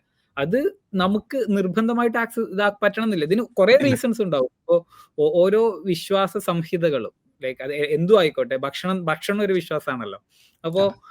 അത് വരെ ഫോം ആയതിന്റെ പിന്നിൽ നമ്മളെ ജോഗ്രഫിക്ക് പങ്കുണ്ടാവാം, നമ്മള് തലമുറകളായിട്ട് പങ്കുവെച്ചിട്ടുള്ള വിശ്വാസങ്ങൾക്ക് പങ്കുണ്ടാവാം. അതൊരിക്കലും ഒരു വെസ്റ്റേൺ തീർച്ചയായും. ആ വ്യത്യാസത്തിലൊരു ഭംഗിയുണ്ടല്ലോ. നമ്മുടെ ഒരാളുടെ കൾച്ചർ വേറൊരാളുടെ കൾച്ചർ ഡിഫറൻസ് ആവുന്നതിലൊരു ഭംഗി. ഇതെല്ലാം ഒന്നായാൽ എന്തൊരു മണ്ടൈൻ ആൻഡ് ബോറിംഗ് ആയിരിക്കും നമ്മുടെ ലൈഫ് അല്ലേ? എക്സാക്ട്ലി. അപ്പൊ ഈ സോവറിൻ എന്നുള്ള ആശയം ഉണ്ടല്ലോ. പക്ഷെ ഞാൻ പിന്നെ വേറൊരു ആർഗ്യുമെന്റ് കണ്ടു. ഓക്കെ, നമ്മൾ സോവറിൻ എ ഐ എന്ന് പറഞ്ഞ് മുന്നോട്ട് പോയാൽ പോലും ആൾക്കാരെന്താ നോക്കുക, അവർക്ക് ബെറ്റർ പെർഫോമിംഗ് ആയിട്ടുള്ള എ ഐ വേണം, ഹയർ ക്വാളിറ്റി ഇന്റലിജൻസ് വേണം. അപ്പോ അത് നൽകാൻ കഴിയുന്ന ഒരു വേൾഡ് ക്ലാസ് കമ്പനി ഉണ്ടാവലാണ് ആവശ്യം, അല്ലാണ്ട് ടു മച്ച് റീജിയണലിസത്തെ കുറിച്ച് ചിന്തിക്കേണ്ട ആവശ്യമില്ല എന്നും കണ്ടു. ഞാൻ ക്യാമ്പിലാണ്. കാര്യം റീജിയണൽ ആയിട്ടുള്ള ലാംഗ്വേജുകള് വലിയ മോഡലുകൾ സോൾവ് ചെയ്തിരിക്കും, ഉറപ്പായിട്ട് സോൾവ് ചെയ്യും. സോ എനിക്ക് തോന്നുന്നത് ഇപ്പൊ ദീപ് പറഞ്ഞ സ്പെഷ്യലൈസേഷൻ ലാംഗ്വേജിലോ റീജിയണലോ അല്ല, ഒരു കാറ്റഗറിയിലാണ് കോഡിംഗ്. അതൊരു ടെക്നിക്കൽ കാറ്റഗറിയാണ്. എക്സാക്ട്ലി. അല്ലെ പിന്നെ ഗൂഗിൾ ഇമേജിലും വീഡിയോയിലും നന്നായി ചെയ്യുന്ന കാര്യം. അങ്ങനത്തെ കാറ്റഗറികളാണ് എനിക്ക് തോന്നുന്നത് കുറച്ചുകൂടെ മോഡലുകൾ നന്നായി വരും എന്ന് പറയുന്നത്. കാര്യം മലയാളം GPT-5 നന്നായി ചെയ്യുന്നുണ്ട്. അതേപോലെ തന്നെ വോയിസിന് ഇപ്പോൾ മലയാളം പറ്റും. ട്രാൻസ്ക്രിപ്ഷനിൽ മലയാളം കഴിഞ്ഞ വർഷം വളരെ ബെറ്ററായി. ട്രാൻസ്ക്രിപ്ഷൻ നന്നായി ചെയ്യുന്നുണ്ട്. അപ്പൊ ബാക്ക് ടു ബാക്ക് മലയാളം സംസാരിക്കാൻ പറ്റും. ഇപ്പം ഞാൻ കഴിഞ്ഞ പോഡ്കാസ്റ്റിൽ പറഞ്ഞ പോലെ എൻ്റെ വൈഫിന്റെ അമ്മ ശരിക്കും കൊച്ചിനെ കുറിച്ചുള്ള കാര്യങ്ങളും പാചകത്തിന്റെ കാര്യങ്ങളൊക്കെ മലയാളത്തിൽ ചോദിക്കുന്നു, മലയാളത്തിൽ കേൾക്കുന്നു, ഓപ്പണയുടെ വോയിസ് മോഡ് ഉപയോഗിച്ചിട്ട്. സോ അതൊക്കെ ഈ വലിയ മോഡലുകൾ ചെയ്യും. നമ്മൾ ഈ റീജിയണൽ ഫോക്കസ് ചെയ്യാൻ നോക്കുന്ന മോഡലിനേക്കാളും നന്നായിട്ട്. And it's very expensive to train a model. വളരെ എക്സ്പെൻസീവ് ആണ്. കമന്റ് ഇങ്ങനെ ചോദിക്കാറുണ്ട്, നിങ്ങൾ എപ്പോഴും എഐനെ കുറിച്ച് പറയണ്ടല്ലേ, കുറച്ച് ഇൻവെസ്റ്റേഴ്സിനെ കൂട്ടിയിട്ട് നിങ്ങൾ എന്തോരം സംഭവം ഉണ്ടാക്കാത്തതെന്ന് ചോദിക്കുന്നത്. അപ്പൊ അത് ഞാൻ ആ ചോദ്യം കുറച്ചും കൂടെ ടെക്കികളുമായിട്ട് നിരന്തരം ഇടപഴകുന്നത് ദീപചേട്ടനാണല്ലോ. അപ്പോ നിങ്ങൾ ആൻസർ എന്താ ഉണ്ടാക്കാത്തത്? രണ്ടാമത്തെ ഒരു ഇതെന്നാണ്, ഉണ്ടാക്കാൻ ശ്രമിക്കുന്നില്ല എന്നുള്ളതല്ല.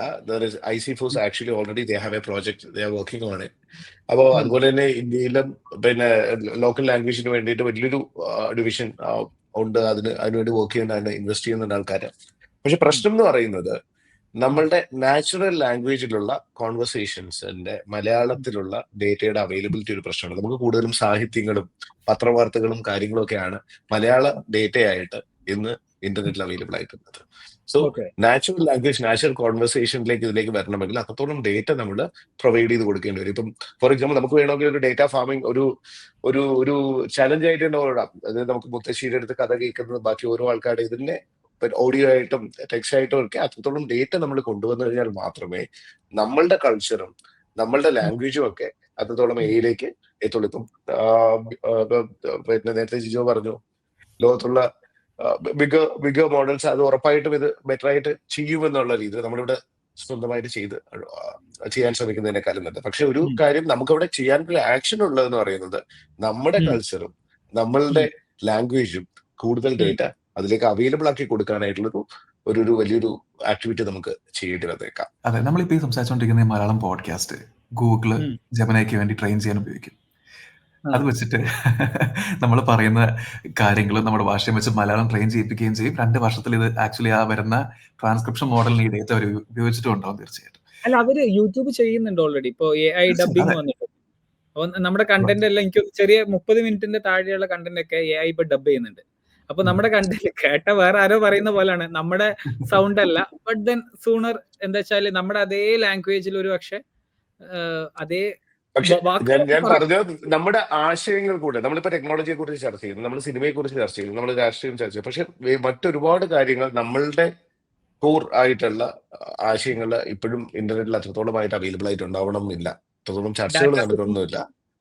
അതെ, ഡേറ്റാ എക്സാക്ട്ലി. സെറ്റിന്റെ ഇപ്പൊ പ്രശ്നം. ദീപു പറഞ്ഞ നല്ല ഡേറ്റയുടെ പ്രശ്നങ്ങൾ അല്ലെ, ടൂളിങ്ങിന്റെ പ്രശ്നം. ഇപ്പൊ നേരത്തെ ഉമർ പറഞ്ഞല്ലോ, നമ്മളെന്താ എ കമ്പനി തുടങ്ങുന്നില്ല. എ കമ്പനി എന്ന് പറയുമ്പോൾ എ മോഡൽ ഉണ്ടാക്കുന്ന കമ്പനി ആവണമെന്നില്ലല്ലോ, റൈറ്റ്? എ ഉപയോഗിച്ചുകൊണ്ട് ചെയ്യുന്ന കമ്പനികളല്ലേ എ കമ്പനികൾ. അങ്ങനെയാണെങ്കിൽ ഞാൻ അല്ല, ഞാൻ ഉദ്ദേശിച്ച ഉണ്ടാക്കിയ പോയിന്റ് മുകളിൽ മോഡൽ ഉണ്ടാക്കാത്തതാണ്. അതെ, എക്സാക്ട്ലി. അപ്പൊ മോഡൽ ഉണ്ടാക്കുന്നത് നമ്മൾ ഒബ്സസ്ഡ് ആവുന്നതിന് പകരം വെച്ചുണ്ടാക്കുന്ന കമ്പനികൾ ഒബ്സസ്ഡ് ആവണമെന്നാണ് എന്റെ അഭിപ്രായം. കാര്യം മോഡൽ വളരെ എക്സ്പെൻസീവ് ആണ്. ഇപ്പോഴത്തെ ഒരു നല്ല മോഡൽ ഉണ്ടാക്കണമെങ്കിൽ, ഇപ്പോഴത്തെ leading edge cutting edge model ഉണ്ടാക്കണമെങ്കിൽ billions of dollars, literally B with a B. പണ്ട് മില്യൺസ് ആയിരുന്നു 2 വർഷം മുമ്പ്. വിത്ത് എ ബി ആണ് വേണ്ടത്. ആൻഡ് എന്നാൽ തന്നെ കൺസ്ട്രെയിൻഡ് ബൈ GPUs. ഇത് നമ്മളിത് we shouldn't even think about it as an entrepreneur. At least ഗവൺമെന്റുകൾക്ക് ചെയ്യാം, അല്ല വലിയ മൾട്ടി ബില്യൺ ക്യാപിറ്റൽ കമ്പനികൾക്ക് ചെയ്യാം, ഇല്ലെങ്കിൽ ചെറിയ നീഷ് നോക്കാം. ഇപ്പൊ മിസ്ട്രാല് $1 ബില്യൺ വാല്യൂഷൻ ഉള്ള കമ്പനി ആയിരുന്നു. ഓപ്പൺ സോഴ്സ് ആദ്യത്തെ വലിയ മോഡലൊക്കെ ഇറക്കി അവരായിരുന്നു. ഇപ്പം അവർ ചെയ്യുന്നത് എന്താണെന്ന് ശ്രദ്ധിച്ചോ? അവർ വലിയ മോഡൽ ഇറക്കി ഓപ്പൺ സോഴ്സ് ആക്കുന്നില്ല. കാര്യം അവർക്ക് പോലും മനസ്സിലായത് വർക്ക് ചെയ്യില്ലാന്ന്. ഇത്രയും ചെലവിട്ടൊരു മോഡൽ ഇറക്കി ഓപ്പൺ സോഴ്സ് ആക്കുന്നു, എന്നാളിട്ട് വേറെ കമ്പനികൾ ഇതിനേക്കാൾ നല്ല മോഡൽ ഇറക്കുന്നു, വലിയ ബുദ്ധിമുട്ടൊന്നും ഇല്ലാണ്ട്. അപ്പോൾ അവർ ചെയ്യുന്നത് എന്താ, ബെസ്റ്റ് OCR മോഡൽ ഇറക്കി, OCR സ്കാൻ ചെയ്യുന്നത്. ഇപ്പൊ മിസ്ട്രാലിന്റെ OCR ആണ് ഞങ്ങളുടെ പ്രൊഡക്റ്റിൽ വോയിസ് നോട്ട്സിലൊക്കെ ടെക്സ്റ്റ് സ്കാൻ ചെയ്യാൻ വേണ്ടി, അല്ല ഇമേജ് സ്കാൻ ചെയ്ത് ടെക്സ്റ്റ് എടുക്കാൻ വേണ്ടി ഉപയോഗിക്കുന്നത്. അങ്ങനെ സ്പെഷ്യലൈസേഷൻ തുടങ്ങി, മെഡിക്കൽ ഡോക്യുമെന്റ്സ് ചെയ്യുന്ന കാര്യങ്ങൾ, അങ്ങനത്തെ ഓരോ കാര്യങ്ങളിലേക്ക്. സ്പെഷ്യലൈസേഷന് മോഡൽ ട്രെയിൻ ചെയ്യേണ്ട ആവശ്യമില്ല. അത് എക്സിസ്റ്റിംഗ് മോഡൽ വെച്ചിട്ട് തന്നെ അങ്ങനെ മോഡൽ നമുക്ക് അബ്സ്ട്രാക്ഷൻ ഉണ്ടാക്കി ടൂളിംഗ് വെച്ചും ചെയ്യാം. അപ്പൊ നമ്മുടെ റീജിയണൽ, ഇപ്പൊ മലയാളത്തിൽ ഒരു കിഡിൽ ഉണ്ടാക്കുകയാണെങ്കിൽ ഞാൻ പറയുന്നത് GPT-5 ജെമിനയോ ഉപയോഗിച്ചുകൊണ്ട്, അല്ലെ ഓപ്പൺ സോഴ്സ് മോഡൽ ഉപയോഗിച്ചുകൊണ്ട് അതിന് ചുറ്റും ഇപ്പൊ ദീപ് പറഞ്ഞു അല്ലെ, specialised data, tooling, live search ഉപയോഗിക്കാം. നമുക്ക് കുറെ ബുക്കുകൾ ഉണ്ടെന്ന് വെച്ചാൽ നമ്മുടെ മാത്രം ഡേറ്റ ആയിട്ടുള്ള, അതിൽ മാത്രം സെർച്ച് ചെയ്തിട്ടുള്ള ആൻസർ എടുത്ത് കൊടുക്കാം, റൈറ്റ്? ഇപ്പൊ എനിക്ക് MTന്റെ ബുക്കിനെ കുറിച്ചൊരു അപ്രീസിയേഷൻ സംസാരിക്കണം എന്നുണ്ടെങ്കിൽ മിക്കവാറും GPT-5 MTയുടെ എല്ലാ ബുക്ക് ഉണ്ടാവണമെന്നില്ല, പക്ഷെ ഇവിടെ ഉണ്ടാവും. So I use that for the appreciation of MT's short stories or 4 കെട്ടോ കാര്യങ്ങളെ കുറിച്ച് വരുന്നു. അപ്പോൾ അവിടെയാണ് ശരിക്കും ചെയ്യേണ്ടത്. അപ്പോൾ നമ്മൾ we shouldn't focus on the wrong things and waste our time and energy and money which is not going to happen, right? അപ്പോൾ അതാണ് ഞാൻ ഉദ്ദേശിച്ചത്. അതിനകത്ത് ഒരു മിനിറ്റ്, അതിനകത്ത് എല്ലാ കാര്യങ്ങളും എഗ്രി ചെയ്ത് പോവുക എന്നുള്ളതല്ലല്ലോ നമ്മുടെ ഇത്. അപ്പൊ ഒരു പോയിന്റ് എന്ന് പറയുന്നത് മോഡൽ ബിൽഡ് ചെയ്ത് പോവുക, അല്ലെങ്കിൽ ഒരു അടുത്തൊരു മോഡൽ ബിൽഡ് ചെയ്യുക എന്ന് പറയുന്ന ഒരു കാര്യത്തിനെ കുറിച്ചല്ല ശരിക്കും നമുക്ക് ഫോക്കസ് ചെയ്യേണ്ടത്. ഇപ്പൊ റാപ്പേഴ്സ് ബിൽഡ് ചെയ്ത് ആപ്ലിക്കേഷൻസ് ഉണ്ടാക്കി നമ്മൾ മുമ്പോട്ട് പോകുന്ന സമയത്ത് that is fine, but it won't last long. നമുക്ക് ഒരിക്കലും നമ്മുടെ എക്കോണമിയെ മുമ്പിലേക്ക് കൊണ്ടുപോകാൻ പറ്റുന്ന രീതിയിലേക്ക് ലോങ് ടേം സസ്റ്റൈനബിൾ ആയിട്ടുള്ള സൊല്യൂഷൻസ് ആയിട്ട് അത് മാറണം എന്നില്ല. പലതും ഇപ്പൊ ഒത്തിരി കമ്പനീസ് അത് ബിൽഡ് ചെയ്യുന്നത് നെക്സ്റ്റ് ബിഗ് അനൗൺസ്മെന്റിൽ ചത്തുപോകാനുള്ള സ്റ്റാർട്ടപ്പുകളായിട്ട് മാറുന്നത്. ഞാനത് ചെറുതായി പുഷ് ബാക്ക് ചെയ്തോട്ടെ. എന്താണ് റാപ്പർ എന്ന് ആലോചിച്ച് നോക്കി. ചാറ്റ് GPT റാപ്പർ അല്ലേ? ചാറ്റ് GPT അടുത്തൊരു റിലീസ് വരുമ്പോ പുഷ് ബാക്ക് ചെയ്ത് പോയില്ലല്ലോ. ഇപ്പൊ ഒരു medical chat GPT ഇറങ്ങിയിട്ടുണ്ടായിരുന്നു, $1 billion valuation ഒക്കെ ആയിട്ട്. കാര്യം എല്ലാ മെഡിക്കൽ ബുക്സും അവരുടെ ഡേറ്റയിൽ ഉണ്ടാവും, കാര്യം ചാറ്റ് GPTക്ക് ഉണ്ടാവില്ല. അപ്പൊ അവർ ചോദ്യം ചോദിക്കുമ്പോൾ ആ മെഡിക്കൽ ബുക്സ് എടുത്തിട്ടാണ് തിരിച്ചു പറഞ്ഞത്. അതിന്റെ പേര് ഞാനിപ്പം ഇറ്റ്സ് മിസ്സിംഗ് മൈ ടങ്. അത് അടുത്ത മോഡൽ റിലീസ് ആകുമ്പോൾ ബെറ്റർ ആവുക ചെയ്യുക, വേഴ്സ് ആവുകയല്ല ചെയ്യുക. അപ്പോൾ ഞാൻ ഈ റാപ്പർ എന്ന് വിളിച്ച് പുച്ഛിക്കുന്നതിന് വളരെ അഗേൻസ്റ്റ് ആണ്. റാപ്പർ ഉണ്ടാക്കട്ടെ. ഉണ്ടാക്കി പോകുന്ന പക്ഷെ നമ്മുടെ എവിടേക്ക് നമുക്കൊരു ഡൊമെയിൻ സ്പെസിഫിക്, നമുക്ക് അതിനകത്തൊരു ഡൊമെയിനകത്തൊരു അതോറിറ്റി ഉണ്ട് എങ്കിൽ അതിനകത്ത് AI യൂസ് ചെയ്തിട്ട് നമ്മൾ ബെറ്റർ ആയിട്ട് ബിൽഡ് ചെയ്ത് പോകുന്നത് തട്ടിച്ചാണ്. ഇപ്പം ആദ്യമേ ഇപ്പം ചാറ്റ് GPT വരുന്ന സമയത്ത്, ആദ്യത്തെ API വരുന്ന സമയത്ത് ഒരുപാട് കുട്ടികൾ പോയിട്ട് എന്ത് ചെയ്തു, മറ്റേ യൂട്യൂബ് സമ്മറൈസ് ചെയ്യുന്ന AI ഉണ്ടാക്കി. ബാക്കി ഇങ്ങനത്തെ ഇഷ്ടംപോലെ സ്റ്റാർട്ടപ്പുകൾ ഉണ്ടായി. But it is fine, it is N experiment, that is well and good. പക്ഷെ ഞാൻ പറയുന്നത് നമുക്ക് ഇപ്പോഴും ഇവരെല്ലാവരും യൂസ് ചെയ്ത് അപ്ഗ്രേഡ് ചെയ്തുകൊണ്ടിരിക്കുന്ന ട്രാൻസ്ഫോമേഴ്സ് എന്ന് പറയുന്ന, അല്ലെങ്കിൽ ആ ഒരു അൽഗോരിതത്തിനകത്ത് വന്നിട്ട് നെക്സ്റ്റ് വേർഡ് പ്രഡിക്ട് ചെയ്യുന്ന സ്ഥലത്തേക്കാണ്. പക്ഷെ അതിനെ മുമ്പിലേക്ക് കൊണ്ടുപോകാൻ കേപ്പബിലിറ്റിയുള്ള, ചിന്തിക്കാൻ കേപ്പബിലിറ്റിയുള്ള മലയാളികൾ ഉണ്ട്. പക്ഷെ അവർ ഒരിക്കലും അതിനെക്കുറിച്ച് ചിന്തിക്കാനായിട്ട് തയ്യാറാണ്. ബിക്കോസ് ഇപ്പം എന്റെ കൂടെ കുറെ കുട്ടികളുണ്ട് ഇപ്പൊ ഇതിനകത്ത് AI ഇൻഡസ്ട്രി. അവര് ശരിക്കും ചെയ്യുന്നതെന്ന് പറയുന്നത് ഇന്നും AI സോൾവ് ചെയ്തിട്ടില്ലാത്ത പ്രോബ്ലംസിന്റെ അൽഗോരിതമിക് എഫിഷ്യൻസി ഇംപ്രൂവ് ചെയ്യാനായിട്ടാണ്. ആൻഡ് ന്യൂറോ സിംബോളിക് AI എന്ന് പറഞ്ഞിട്ട് they are trying to create new algorithms, new methodologies to solve to make transformers forward. Beyond transformers നമുക്ക് എന്ത് ചെയ്യാൻ കഴിയും? അവിടെ നമുക്ക് ശരിക്കും പറഞ്ഞു കഴിഞ്ഞാൽ മത്സരിക്കാനായിട്ട് തുല്യമായിട്ടുള്ളൊരു സാധ്യതയുണ്ട്. കാര്യം അവരും ഇതേ കാര്യം തന്നെയാണ് ചെയ്തുകൊണ്ടിരിക്കുന്നത്, നമുക്കും ഇതേ കാര്യം തന്നെ ചെയ്യാനായിട്ട് ഉള്ളത്. പക്ഷെ നമുക്ക് രണ്ടുപേർക്കും ഒരേ ടൂളുകൾ അവൈലബിളും ആണ്. ഞങ്ങൾ രണ്ടുപേരും പറഞ്ഞതിനെ ഒന്ന് സമ്മറൈസ് ചെയ്യട്ടെ. അതായത് ജിജോ പറഞ്ഞത് എന്താണെന്ന് വെച്ചാല് നമ്മൾ ഒരു ലാർജ് ലാംഗ്വേജ് മോഡലോ അല്ലെങ്കിൽ അങ്ങനത്തെ വലിയ ഇൻവെസ്റ്റ്മെന്റ് വേണ്ടുന്ന പരിപാടികൾക്ക് പോകണ്ട, പകരം നല്ല ക്വാളിറ്റി സ്റ്റാർട്ടപ്പുകൾ എക്സിസ്റ്റിംഗ് ടെക്നോളജിയുടെ മുകളിൽ ബിൽഡ് ചെയ്യുക എന്നുള്ളതാണ്. ദീപു ചേട്ടൻ അതിനൊന്നും കൂടെ കോഴ്സ് കറക്റ്റ് ചെയ്യുന്ന എന്താന്ന് വെച്ചാൽ, ഓക്കെ അത് നീഷ് യൂസ് കേസുകളാണെങ്കിൽ ഫൈൻ ആയിരിക്കും, ബട്ട് ദെൻ നമുക്ക് റിയൽ ഡിഫറൻസ് ക്രിയേറ്റ് ചെയ്യാൻ പറ്റുന്നത് ഈവൻ അൽഗോരിതമിക്കലി വരെ നമുക്ക് എന്തെങ്കിലും ചെയ്യാൻ പറ്റുകയാണെന്നുണ്ടെങ്കിൽ അതും നമുക്ക് പോണ്ടർ ചെയ്യാവുന്ന ഒരു ഏരിയ ആണ് എന്നുള്ള ഒരു ആംഗിൾ അല്ലേ? അതെ, അതിലേക്കുള്ള ഒരു പ്രോസസ് ഉണ്ട്. ആ ഒരു പ്രോസസ്സിലൂടെ ഒരു എക്സ്പീരിയൻസിലൂടെ കടത്തിക്കൊണ്ട് പോകാൻ പറ്റുന്ന മെന്റേഴ്സ് നമ്മുടെ നാട്ടിലേക്ക് അവൈലബിൾ ആവുകയാണ്. നമുക്ക് മലയാളികളായിട്ടുള്ള ഇന്ത്യക്കാരായിട്ടുള്ള ഒത്തിരി പേര് ഈ പല സ്ഥലങ്ങളിലും ഉണ്ട്. അപ്പോൾ ഈ കുട്ടികളെ അതിലേക്ക് ചെയ്യാൻ കോൺഫിഡൻസ് കൊടുത്തു കഴിഞ്ഞാൽ they have to be challenge much better. അവരെ കൂടുതലായിട്ട് ചലഞ്ച് ചെയ്തിട്ട് അവർ ഉറപ്പായിട്ടും അത് അച്ചീവ് ചെയ്യാനായിട്ട് പറ്റും എന്നുള്ളത് തന്നെയാണ്. ജസ്റ്റ് എന്താ വെച്ചാൽ ജനറലി ഇതിപ്പോ ഞാൻ ഇത് കാണുന്ന ആൾക്കാരോടും കൂടെ വേണ്ടിയിട്ട് പറയാണ്, ഒരു കാര്യത്തിലും ഉമറോ അല്ലെങ്കിൽ ജിജോ അല്ലെങ്കിൽ ദീപചേട്ടനൊന്നും അല്ല ഫൈനൽ വേർഡ്സ്. എല്ലാവർക്കും അവരവരുടേതായിട്ടുള്ള ഒപ്പീനിയൻ ആവാം, പക്ഷെ നമ്മളെ എക്സ്പോഷർ ആണ് ഈ ഒപ്പീനിയൻ ക്രിയേറ്റ് ചെയ്യുന്നതിന് പോലും വലിയ പങ്കുണ്ടാവുക. അപ്പോൾ സ്റ്റുഡന്റ് ആണ് നിങ്ങൾ എന്നുണ്ടെങ്കിൽ ഞങ്ങളിൽ ലിമിറ്റഡ് ആവരുത്, ഗോ ആൻഡ് എക്സ്പ്ലോർ. ഇനിയും അറിയണം, ഒരുപാട് ഇംഗ്ലീഷിൽ ഒരുപാട് മെറ്റീരിയൽ അവൈലബിൾ ആണ്.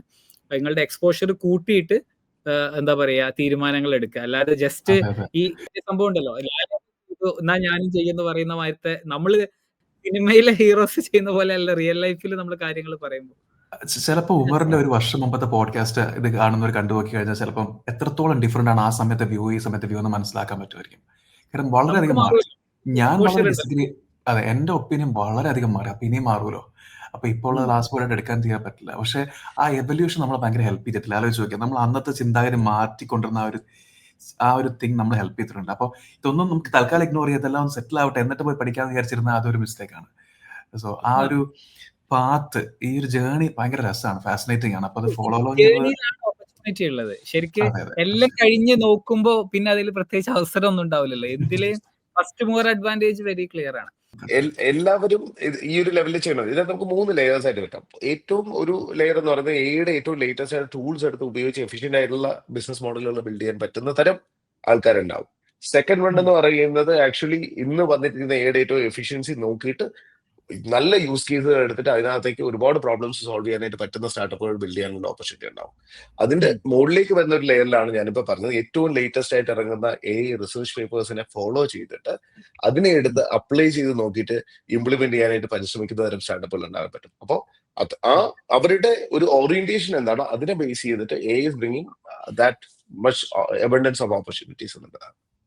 ഓക്കെ, അടിപൊളി. അപ്പൊ ഇനി ഞാൻ നേരത്തെ പറഞ്ഞല്ലോ ഇലോൺ മസ്കിന്റെ നമ്മൾ ലോ സൂട്ടുകളുടെ കാര്യം പറഞ്ഞ സമയത്ത് ട്വിറ്ററിനെ പുള്ളി ഏറ്റെടുത്തതിൽ ഒരുപാട് പ്രശ്നങ്ങൾ അന്ന് ഉണ്ടായിരുന്നു. അന്നത്തെ സിഇഒ നമ്മുടെ നാട്ടുകാരനായിരുന്നു. അങ്ങനെ പറയാൻ പറ്റുമെന്ന് എനിക്കറിയില്ല. പുള്ളി ഒരു പക്ഷേ ഗ്രീൻ കാർഡ് ഉള്ള ആളായിരിക്കും, ഇന്ത്യൻ സിറ്റിസൺ ആവണം എന്നില്ല ചിലപ്പോ at this point. But then ഒരു ഇന്ത്യൻ ഒറിജിൻ ആയിട്ടുള്ള മാറ്റിയാൽ എന്തായാലും ഇന്ത്യക്കാരനാണ്. ഇനി ഇവൻ വേറെ ജനിച്ചാൽ പോലും ഒരു ഇന്ത്യക്കാരനെ ഒരു എത്നിസിറ്റി കൂടെയാണല്ലോ ഇന്ത്യ, അല്ല രാജ്യം മാത്രമല്ലല്ലോ.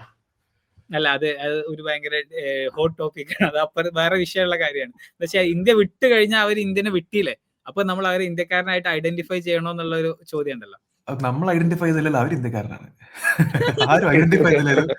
ഞാനിപ്പോ പാസ്പോർട്ട് എടുത്താലോ ഞാൻ ഇന്ത്യക്കാരാണല്ലോ. പ്രധാന വിഷയം മറക്കരുത്. പ്രധാന വിഷയം എന്താ പറയാ, ചങ്ങാതി ഒരു സ്റ്റാർട്ടപ്പ് തുടങ്ങിയിട്ടുണ്ട്, പാരലൽ AI എന്ന് പറഞ്ഞിട്ട്. അതായത് AI ഫസ്റ്റ് ആയിട്ടുള്ള വെബ് ക്രിയേറ്റ് ചെയ്യുക. ഹ്യൂമൻസിന് വേണ്ടിയിട്ടാണ് കറന്റ് വെബ് ഉള്ളത്. പക്ഷെ പുള്ളിയുടെ ആശയം പറയുന്നത് എന്താ വെച്ചാൽ ഇനി ഹ്യൂമൻസ് അല്ല ഇതിന്റെ പ്രൈമറി ഡിസിഷൻ മേക്കേഴ്സ്. ഇപ്പൊ AI ഏജന്റുകളൊക്കെ വരുന്ന സമയത്ത് ഏജന്റ്സിന് വേണ്ടിയിട്ടുള്ള ഇന്റർനെറ്റ് നിർമ്മിക്കുക എന്നുള്ള ഒരു ആശയം പുള്ളി പറഞ്ഞ് നല്ല ഒരു സ്റ്റാർട്ടപ്പ് ആശയമായിട്ട് അദ്ദേഹം വരുന്നുണ്ട്. അതിന്റെ ഒരു റെവല്യൂഷണറി പൊട്ടൻഷ്യൽ എത്രമാത്രമാണ് എന്നുള്ളത് നിങ്ങൾ അനലൈസ് ചെയ്തിട്ടുണ്ടോ? ലൈക്ക് അതിനെ കുറിച്ചൊന്ന് കമന്റ് ചെയ്യാവോ? ഓക്കെ, അപ്പൊ അതിനകത്തേക്ക് വരാൻ ശ്രമിക്കുന്നതെന്ന് പറയുന്നത്, ഇന്ന് നമ്മളുടെ ഇന്റർനെറ്റ് എന്ന് പറയുന്നത് മനുഷ്യൻ ഇന്റർനെറ്റിലേക്ക് വരുന്നതിനേക്കാൾ കൂടുതൽ ഏജന്റ്സ് ആണ് വന്നിട്ട് ക്രോൾ ചെയ്യാനായിട്ട് തുടങ്ങുന്നത്. അപ്പൊ അത്രത്തോളം ഏജന്റ്സിന്റെ ട്രാഫിക് ഭയങ്കരമായിട്ട് കൂടിയ ഒരു ഇന്റർനെറ്റിലേക്ക് വരുന്ന സമയത്ത് മലീഷ്യസ് ആയിട്ടുള്ള ഒത്തിരി ബോട്ട്സ് വരുന്നുണ്ട്, ഒത്തിരി ഏജന്റ്സ് വരുന്നുണ്ട്. അപ്പൊ ഇതിനെയൊക്കെ കൺട്രോൾ ചെയ്യാൻ എന്തെങ്കിലും ഒരു സാധനം വേണ്ടേ? അല്ലെങ്കിൽ ഇതിനെ മൊത്തത്തിൽ ഒരു പാരലലി വേറൊരു വേൾഡിലേക്ക് നമുക്ക് കൊണ്ടുപോകാനായിട്ട് പറ്റുമോ? അപ്പൊ അതിന് വേണ്ടിയിട്ട് ഏജന്റ്സിന്റെ ഒരു ഐഡന്റിറ്റി ഉണ്ടോ? Can you bring in identity for that agents? And ഈ ഏജൻസ് പല ടൈപ്പ് ഓഫ് ഏജൻസ് ഉണ്ട്. ചില ഏജൻസ് ട്രാൻസാക്ഷൻ നടത്തുന്ന ഏജൻസ് ഉണ്ട് അല്ലെ. അപ്പോ ആ ഏജന്റ് കെയുടെ ഒരു വേൾഡിലേക്ക് ഒരു പാരലൽ ഇന്റർനെറ്റ് ഏജന്റിന് വേണ്ടി ബിൽഡ് ചെയ്യണം എന്ന് പറയുന്ന ഒരു ആശയമായിട്ടാണ് ശരിക്കും നമ്മുടെ പരാഗ് വന്നിട്ടുള്ളത്. ആൻഡ് ആക്ച്വലി അതിനേക്കാൾ ഉപരി അതിനെ മുമ്പിലേക്ക് കൊണ്ടുപോകാനായിട്ട് പറ്റുന്ന ഒത്തിരി ഓപ്പർച്യൂണിറ്റീസ് നമ്മുടെ ഇന്ത്യക്കാർക്ക് ഇനിയും അതിനെക്കുറിച്ച് ഇന്നോവേറ്റ് ചെയ്യുകയാണെങ്കിൽ ഉണ്ടാവുന്നുണ്ട്. കാര്യം ആധാർ ഉണ്ടാക്കിയ അല്ലെങ്കിൽ UPI ഉണ്ടാക്കിയ ആൾക്കാരായിട്ടുള്ള നമുക്ക് ശരിക്കും ഈ ഡിഫറെന്റ് ടൈപ്സ് ഓഫ് ഏജൻസിന് ഒരു ഐഡന്റിറ്റി കൊടുത്തിട്ട് അതിനകത്തേക്ക് രജിസ്റ്റർ ചെയ്തിട്ട് അതിനെ ബ്രോഡ്കാസ്റ്റ് ചെയ്യും, അല്ലെങ്കിൽ അതിന് ശരിക്കും പിന്നെ ട്രാൻസാക്ഷൻസിന് അതൊരു ട്രസ്റ്റ് ഏതാണ് ഏറ്റവും ട്രസ്റ്റ്ഫുൾ ആയിട്ടുള്ള കാര്യങ്ങളൊക്കെ ഐഡന്റിഫൈ ചെയ്യാൻ പറ്റുന്ന വലിയ ഓപ്പർച്യൂണിറ്റി അവിടെ മുമ്പിലേക്ക് ഞാൻ കിടപ്പുണ്ട്. കാണിച്ചു ഇതിനകത്ത് നമ്മൾ ഏജന്റിന് വേണ്ടി ഉണ്ടാക്കണോ അതോ ഏജന്റ് മനുഷ്യന്മാർ ചെയ്യുന്ന പോലെ പ്രറ്റൻഡ് ചെയ്യണോ? റോബോട്ടുകളിൽ വേറെ ഇതിലുണ്ടാക്കാതെ മനുഷ്യ രൂപത്തിൽ ഉണ്ടാക്കുന്ന പോലെ ഏജന്റുകൾ മനുഷ്യനെ പോലെ ഫോളോ ചെയ്യല്ലേ ചെയ്യണ്ടേ? അല്ലാതെ ഏജന്റ് വേണ്ടി നമ്മൾ വേറെ ലോഗോ ഉണ്ടാക്കി കൊടുക്കാണ്ട്. എനിക്കത് ശരിക്കും മനസ്സിലായില്ല എന്താ അദ്ദേഹം കാണുന്ന വിഷയം.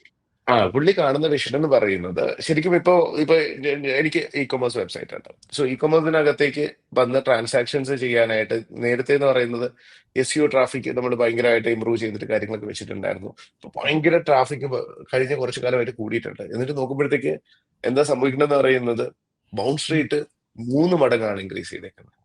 Because agents are coming and crawling and going, it is not exploring the website maybe. അപ്പോ എന്താ സംഭവിക്കുന്നത് പറയുന്നത് നമ്മൾ ഇതുവരെ മെട്രിക്സ് ആയിട്ടും KPIs ആയിട്ടും ഒക്കെ യൂസ് ചെയ്തിരുന്ന ഒരുപാട് കാര്യങ്ങളുണ്ടായിരുന്നു ഗൂഗിൾ അനലിറ്റിക്സിനകത്ത്. ആ കാര്യങ്ങളൊക്കെ മൊത്തം സ്ക്യൂഡായി. ഓക്കെ, അപ്പോ what he is trying to do is to have a identity for, ഞാൻ മനസ്സിലാക്കുന്നതാണ്, identity for these agents and ഏജൻസിന്റെ ട്രസ്റ്റ്ഫുൾ ഏജൻസും ട്രസ്റ്റ് അല്ലാത്ത ഏജൻസും തമ്മിൽ സെപ്പറേറ്റ് ചെയ്യാനായിട്ടുള്ള ഒരു മെക്കാനിസം ഉണ്ടാവുകയും എല്ലാ ഏജന്റിനും ഒരു ആധാർ കൊടുക്കുകയും അവൻ എന്ത് തരം ഏജന്റ് ആണെന്ന് അവിടെ ഐഡന്റിറ്റി കീപ്പ് ചെയ്യുകയും ചെയ്യാന്ന് പറയുന്ന ഒരു വേൾഡിലേക്കാണ് നമ്മൾ പോകേണ്ടത് എന്നുള്ളതാണ്. ഞാൻ നേരത്തെ ഇടപെടാൻ നിന്ന പോയിന്റ് അതാണ്. ദീപചേട്ടൻ പറയുന്നത് മനുഷ്യർക്ക് ആധാർ ഉള്ള പോലെ ഏജന്റുകൾക്ക് ഒരു ആധാർ കാർഡ് വേണമെന്നുള്ള, അല്ലെങ്കിൽ ഒരു ആധാർ ID വേണം. ഇവൻ ഇന്ന തരം ഏജന്റ് ആണ്, ഇവൻ പ്രശ്നക്കാരനാണ്, ഇവൻ നല്ലതാണ്. ഊബർ ഡ്രൈവറിന് റേറ്റിംഗ് കൊടുക്കില്ല, അതുപോലത്തെ റേറ്റിംഗ്സ് കൊടുക്കുന്ന ട്രാൻസാക്ഷൻസ് ഉണ്ടാവുന്ന രീതിയിലേക്ക് വരികയാണെങ്കിൽ ട്രസ്റ്റ്ഫുൾ ഏജന്റും അല്ലാത്ത ഏജന്റിനെയും നമുക്ക് ഡിറ്റക്ട് ചെയ്യാൻ പറ്റും. ബിക്കോസ് ഏജന്റ് കെയുടെ ഒരു വേൾഡിലേക്ക് പോകുന്ന സമയത്ത് ശരിക്കും വേൾഡ് പോകാൻ ഇപ്പൊ ഏജന്റ് ബോസുകളെ ഹയർ ചെയ്യാൻ തുടങ്ങിയിട്ടുണ്ട് കമ്പനീസ്. അപ്പൊ ആ രീതിയിലേക്കുള്ളൊരു വേൾഡിലേക്ക്, അതായത് പിന്നെ ആൾക്കാര് നമ്മൾ പീപ്പിളിനെ മാനേജ് ചെയ്തിരിക്കുന്ന സ്ഥലത്ത് companies will be heading towards managing ഏജൻസിനെ മാനേജ് ചെയ്യുന്ന അത് അത്രത്തോളം ഏജന്റിക് ഒരു വേൾഡിലേക്ക് തന്നെയാണ് നമ്മൾ പോകുന്നത്. അപ്പൊ ഐ തിങ്ക് ദാറ്റ് പരാഗിന്റെ ഈ ഒരു ആശയം വളരെ ഇപ്പൊ 30 million റേസ് ചെയ്തു, വളരെ പ്രീമിയം ആയിട്ടുള്ള ഇൻവെസ്റ്റേഴ്സിനെ റേസ് ചെയ്തു. അപ്പോ അതിനേക്കാൾ ഉപരി എനിക്ക് കാണേണ്ട വേറൊരു ആംഗിൾ എന്ന് പറയുന്നത് ശരിക്കും ഗൂഗിളില് അല്ലെങ്കിൽ ഇപ്പൊ നമ്മളുടെ ട്വിറ്ററിനകത്ത് CEO ആയിട്ടിരുന്ന ഒരു ഇന്ത്യക്കാരൻ എന്ന് പറഞ്ഞു കഴിഞ്ഞാൽ he was not the owner. പുള്ളി ഒരു ക്ലർക്ക് ആയിരുന്നു, അവിടെ വർക്ക് ചെയ്തിരുന്ന സ്ഥലത്ത് അവിടെ നിന്ന് പറഞ്ഞു വിട്ടിട്ടുണ്ടായിരുന്നു എങ്കിൽ that was the biggest opportunity അല്ലേ. ആ ഒരു കംഫർട്ട് സോൺ ബ്രേക്ക് ചെയ്ത് കഴിഞ്ഞപ്പോ he's capable of innovating. That's A good one. നല്ല പോയിന്റ് ആട്ടോ.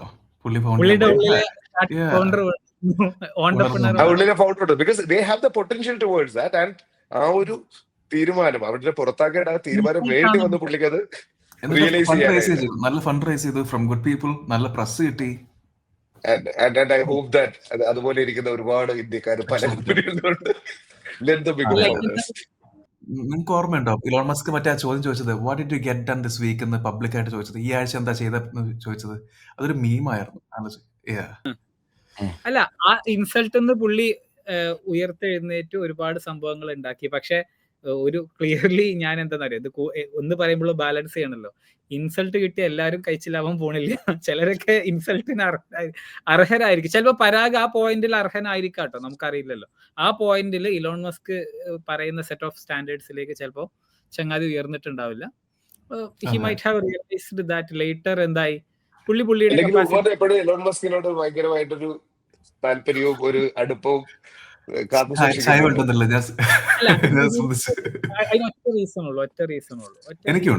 എനിക്കുണ്ട് വർക്കിന്. പക്ഷെ എന്താ പറയുക, പൊളിറ്റിക്സിൽ ഞാൻ അയാൾ വേറെ ആളായിട്ട് കാണുന്നത്, പൊളിറ്റിക്സിലും വേറെ കാര്യങ്ങളിലും കാണുന്നവർ വിചാരിക്കുമ്പോൾ ഇയാള് ഇലോൺ മസ്ക് ഇത്ര റേസിസ്റ്റ് ചെയ്യാൻ അവിടെ പറയുന്നു, ഇവരൊക്കെ എന്താ സപ്പോർട്ട് ചെയ്ത് വാല തൂക്കി അടക്കുന്നത്. പക്ഷെ നമ്മൾ അയാളുടെ വർക്കിനെ വേറെ കാണുക, അയാളുടെ ബാക്കിയുള്ളതിനെ ആർട്ടും ആർട്ടിസ്റ്റിനെ സെപ്പറേറ്റ് ചെയ്ത് കാണാനുള്ള ഒരു അല്ല, ഇതിന് ഒരു റീസൺ ഞാൻ ഐഡന്റിഫൈ ചെയ്തിട്ടുണ്ട്. നമ്മുടെ മേലെയുള്ള സിനിമകളുടെ ഇൻഫ്ലുവൻസ് ആണിത്. എന്താ വെച്ചാല് സർവ്വ ഗുണസമ്പന്നനായിട്ടുള്ള നായകൻ, അയാൾ ചെയ്യുന്ന എല്ലാം നല്ലതായിരിക്കും. ഏഹ് ഒരിക്കലും അത് ഹ്യൂമൻ അല്ല. ശരിക്കും നിങ്ങൾ That's a ആലോചിച്ച് good നോക്കി, one. അതെ, നമുക്ക് കുറെ ശരിയാണ്. നല്ല ക്വാളിറ്റി ഉണ്ടാവും. ആൾക്കാരെ നമുക്ക് ഫുള്ളായിട്ട് അങ്ങ് ഒഴിവാക്കാൻ പറ്റാത്ത എന്താണെന്നറിയോ? കുറെ നന്മകളും കുറെ തിന്മകളും ഉണ്ട്. ഇത് ബാലൻസ് ചെയ്യുമ്പോ ആ ബുദ്ധിമുട്ടുകൊണ്ടാണ് പല ആൾക്കാരെയും വള്ളി കേസാണെന്നുണ്ടെങ്കിലും നമ്മൾ ചിലപ്പോൾ കൂടെ വെച്ചുകൊണ്ട് പോകുന്നത്. കാരണം എന്താ വെച്ചാൽ തിരക്കിടില്ല. കാരണം ചിലതൊക്കെ അവന്റെ കയ്യിൽ നല്ലതാ. കാരണം ഒരാൾ ഫുള്ള് മോശമാണെന്നുണ്ടെങ്കിൽ ഒഴിവാക്കാൻ രണ്ടോട്ട് ആലോചിക്കൂലല്ലോ. നമ്മളെ ഡിസിഷൻ മേക്കിംഗ് മൊത്തം സ്ലോ ഡൗൺ ആവണം. എന്താ വെച്ചാല് കച്ചറയാണ്, എന്നാലും തിരക്കേടില്ല, അഡ്ജസ്റ്റ് ചെയ്യേണ്ടി വരും. കാരണം ചില ക്വാളിറ്റികൾ നല്ലതുണ്ട്. അപ്പോൾ ഇലോൺ മസ്കിനെ സംബന്ധിച്ചിടത്തോളം ഈ സിനിമ ഇൻഫ്ലുവൻസ് മാറ്റി നിർത്തിയാൽ ഇയാൾ അച്ചീവ് ചെയ്തിട്ടുള്ളതെല്ലാം അടിപൊളി സംഭവങ്ങളാണ്. ഇയാളുടെ ഈ മാസീവ് ട്രാൻസ്ഫോർമേഷൻ പർപ്പസ് എന്ന് പറയുന്ന ഇയാൾ ക്രിയേറ്റ് ചെയ്യുന്ന ഓറ, അത് എന്ത് റീസൺസിനാണെന്നുണ്ടെങ്കിലും അത് സംഭവമാണ്. ഇയാൾക്ക് ഒരു ഇൻഡസ്ട്രിയൽ സ്കെയിലിൽ എക്സിക്യൂട്ട് ചെയ്യാനുള്ള എബിലിറ്റി സംഭവമാണ്. ഇതിലൊക്കെ ഉള്ള പെർസിവറൻസ് സംഭവമാണ്.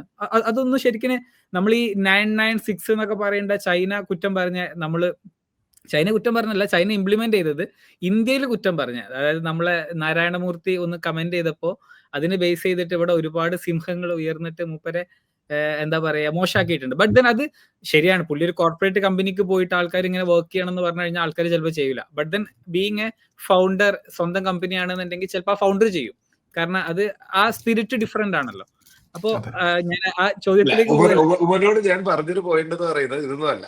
അതായത് എലോൺ മസ്ക് പിന്നെ ഞാനും അത് ആ രീതിയിലേക്ക് കാണുന്നതല്ല. പക്ഷെ ഒരു ഇന്ത്യക്കാരനെ പുറത്താക്കുക എന്ന് പറയുന്ന ഒരു സാധനത്തിനകത്ത് പബ്ലിക്കലി ഹ്യൂമിലേറ്റ് ചെയ്തിട്ട് പുറത്താക്കിയത് ഒരിക്കലും ന്യായീകരിക്കാൻ പറ്റില്ല എന്ന് പറയേണ്ടതിന് വേറൊരു സാഹചര്യം കൂടെ ഉണ്ട്. ഇപ്പം ട്രംപ് അല്ലെങ്കിൽ ഇന്ത്യക്കാരെ ഇതിലേക്ക് കൊണ്ടുവരുന്ന ആ ഒരു കൾച്ചർ ഒന്ന് മാറണം എന്ന് പറയുന്നുണ്ട്. ഇന്ത്യ ഇപ്പൊ ഒറാക്കിൾ പോലുള്ള കമ്പനീസ് എത്രയോ ആൾക്കാരെ അതിനകത്ത് പുറത്താക്കുന്നു just because they are Indians.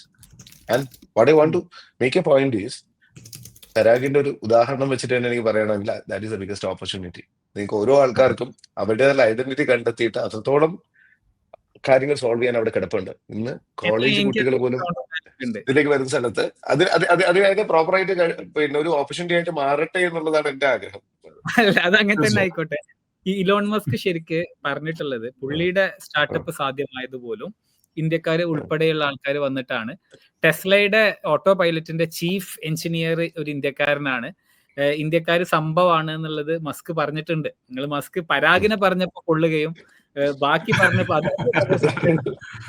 പിന്നെ അമേരിക്ക ആക്കിയത് ട്രംപിന്റെ ഒരു ക്യാമ്പ് പറയുന്നത് മൈഗ്രേഷൻ അഗെയിൻസ്റ്റ് ആണെന്നുണ്ടെങ്കിലും ആക്ച്വലി മസ്ക് ലീഗൽ മൈഗ്രേഷനെ സപ്പോർട്ട് ചെയ്യുന്നുണ്ട്.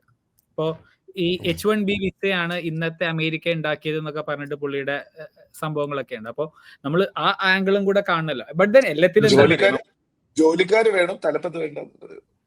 തലപ്പത്ത് വേണ്ട. അത് അല്ല, ഞാൻ ഒരു കാര്യം ചോദിക്കട്ടെ, ഗൂഗിളിന്റെയും മൈക്രോസോഫ്റ്റിന്റെയും എത്ര കമ്പനിയുടെ തലപ്പത്ത് ഇന്ത്യക്കാരിരിക്കുന്നത്? ഇനി ഇന്ത്യൻ കമ്പനിയുടെ തലപ്പത്ത് 2-3 ബ്ലാക്ക് ആൾക്കാരെയും ഒരു ചൈനീസുകാരനെയും ഒരു അമേരിക്കക്കാരനെ കാണിച്ചു തന്നിട്ട് നമുക്ക് ഡയലോഗ് ചെയ്യാം. ദീപു ചേട്ടനോടാണ്. UK പ്രൈം മിനിസ്റ്റർ ആയിരുന്നു ഒരു ഇന്ത്യക്കാരൻ. ഇന്ത്യയുടെ പ്രൈം മിനിസ്റ്റർ ഒരു ചൈനക്കാരനോ അല്ല UK കാരനോ എന്നാണ് ആലോചിച്ച് നോക്കി. അപ്പൊ എന്നിട്ട് നമുക്ക് അടിക്കാം. ഞാൻ പറഞ്ഞ കൂട്ടത്തിൽ കുറച്ച് പുറകോട്ട് റേസ് അടിക്കുന്നത് കൂടുതലുള്ളത് നമുക്കാണ്, ബാക്കിയുള്ളവരെക്കാളും. ഇതിനുള്ള പോയിന്റ്സ് കൊണ്ട് ദീപു ചേട്ടൻ അടുത്തതിൽ വരും. എനിക്ക് കയറണം, പക്ഷെ നല്ല കോൺവെർസേഷൻ ആണ്. ഞാൻ പറയട്ടെ, ഞാൻ ഡിസ്കണ്ടിന്യൂ, നിങ്ങൾ ബാക്കി തീർക്കണം എന്റെ അഭിപ്രായം. നല്ല കോൺവെർസേഷൻ ആണ്. അല്ല, ഇന്നത്തേത് നമുക്ക് ഇവിടെ വെച്ച് ഞാനേ കുറച്ചും കൂടെ അല്ല, ദീപു ചേട്ടന് കുറച്ച് ടൈം കൊടുക്കണം, ആൾക്ക് വെള്ളം കുടിക്കാനും അതുപോലെ പ്രിപ്പയർ ചെയ്യാനും. നമുക്ക് ഇതിന്റെ ഒരു കണ്ടിന്യൂഷൻ ആക്ച്വലി ഞാൻ ഇന്ന് കുറച്ചും കൂടെ ഏരിയ കവർ ചെയ്യണമെന്ന് വിചാരിച്ചിരുന്നു. ബട്ട് ദെൻ 1 hour ആയി. നമുക്ക് ഒരു 1 hour ഡിസ്കഷൻസിൽ കണ്ടിന്യൂ ചെയ്യാം. നല്ല എൻജോയ് ചെയ്തു. ടോപ്പിക്കൽ ഫുള്ള് കവർ ചെയ്തിട്ടില്ലല്ലോ. ഞാൻ നല്ല എൻജോയ് ചെയ്തു. 2-3 ഏരിയകളും കൂടെ കവർ ചെയ്യണമെന്ന് വിചാരിച്ചിരുന്നു. എന്താ വെച്ചാല് ഇപ്പോ ഒരു കൗതുകം ഉണർത്തിയ ഒരു കാര്യമാണ്. എന്താ വെച്ചാൽ പുടിൻ ഇവിടെ പോയിരുന്നല്ലോ, അലാസ്കയിൽ പോയിട്ട് ട്രംപിനെ മീറ്റ് ചെയ്തല്ലോ. അപ്പോ അന്ന് ഇവരുടെ ഈ സെക്യൂരിറ്റി ഗാർഡ്സിന്റെ കയ്യില് ഇയാളുടെ പൂപ്പ് ബാഗ് ഉണ്ടായിരുന്നു എന്ന് പറഞ്ഞിട്ട് ഒരു സംഭവം ഉണ്ടായിരുന്നു. അതുപോലെ കിം ജോങ് ഉന്നും പുടിനും ഇവിടെ ഉണ്ടായിരുന്നു. ഇപ്പൊ ചൈനയിൽ ഉണ്ടായല്ലോ, നമ്മുടെ പ്രധാനമന്ത്രി ഉണ്ടായിരുന്നു. അപ്പൊ അവിടെ വെച്ചിട്ട് ലൈക്ക് അഗെയിൻ ഇവരുടെ എല്ലാ ട്രേസസും ഇവർ വൈപ്പ് ഔട്ട് ചെയ്യുന്നുണ്ട്. അതിന് റീസൺ പറഞ്ഞത് ഭയങ്കര രസമുള്ളതാണ്. എന്താ വെച്ചാൽ ഒന്ന്, ഇവർക്ക് എന്തെങ്കിലും ഹെൽത്ത് റിസ്ക് ഉണ്ടെങ്കിൽ അത് മറ്റുള്ളവർ അറിയും.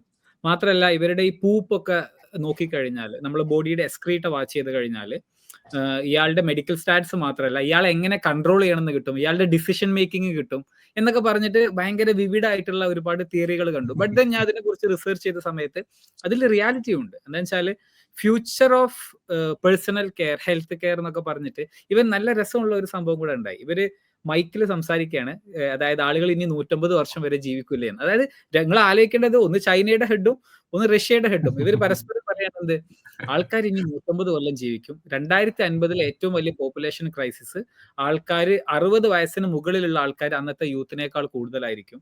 അതുപോലെ എന്താ പറയാ, മറ്റൊരു കാര്യം അവർ ഞാനത് തമാശയുടെ പറയല്ല, പക്ഷെ എന്നോട് ഒരു ഫ്രണ്ട്സ് പറയാറുണ്ട് 10 വർഷം കൂടി ഇനി നല്ല ഹെൽത്തിൽ പിടിച്ചു വെക്കാൻ പറ്റുകയാണ് ചിലപ്പോൾ കുറെ ഒരു 100-150 വർഷം ജീവിക്കാൻ പറ്റുമെന്ന്. എനിക്കത് actually number motivation to not smoke and not drink ഒക്കെയാണ്. ഹെൽത്ത് കുറച്ച് നന്നാക്കാനുള്ള ഒരു കേൾക്കുമ്പോൾ ചിലർക്ക് ചിരി വരും, പക്ഷെ സീരിയസ്ലി എനിക്കത് വലിയൊരു മോട്ടിവേഷനാണ്, നല്ല ഹെൽത്തി ആയിട്ടിരിക്കാൻ.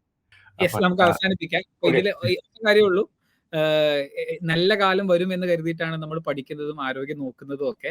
ഹോപ്പ്ഫുള്ളി ഈ AI-യും എല്ലാ ടെക്നോളജികളും വരുന്ന സമയത്ത് നമുക്ക് നല്ലൊരു ഫ്യൂച്ചർ സാധ്യമാവാനുള്ള എല്ലാ സ്കോപ്പും കാണുന്നുണ്ട്. ഈ ഡിസ്കഷനും അതിലേക്കുള്ള ഒരു വഴിയാണ്.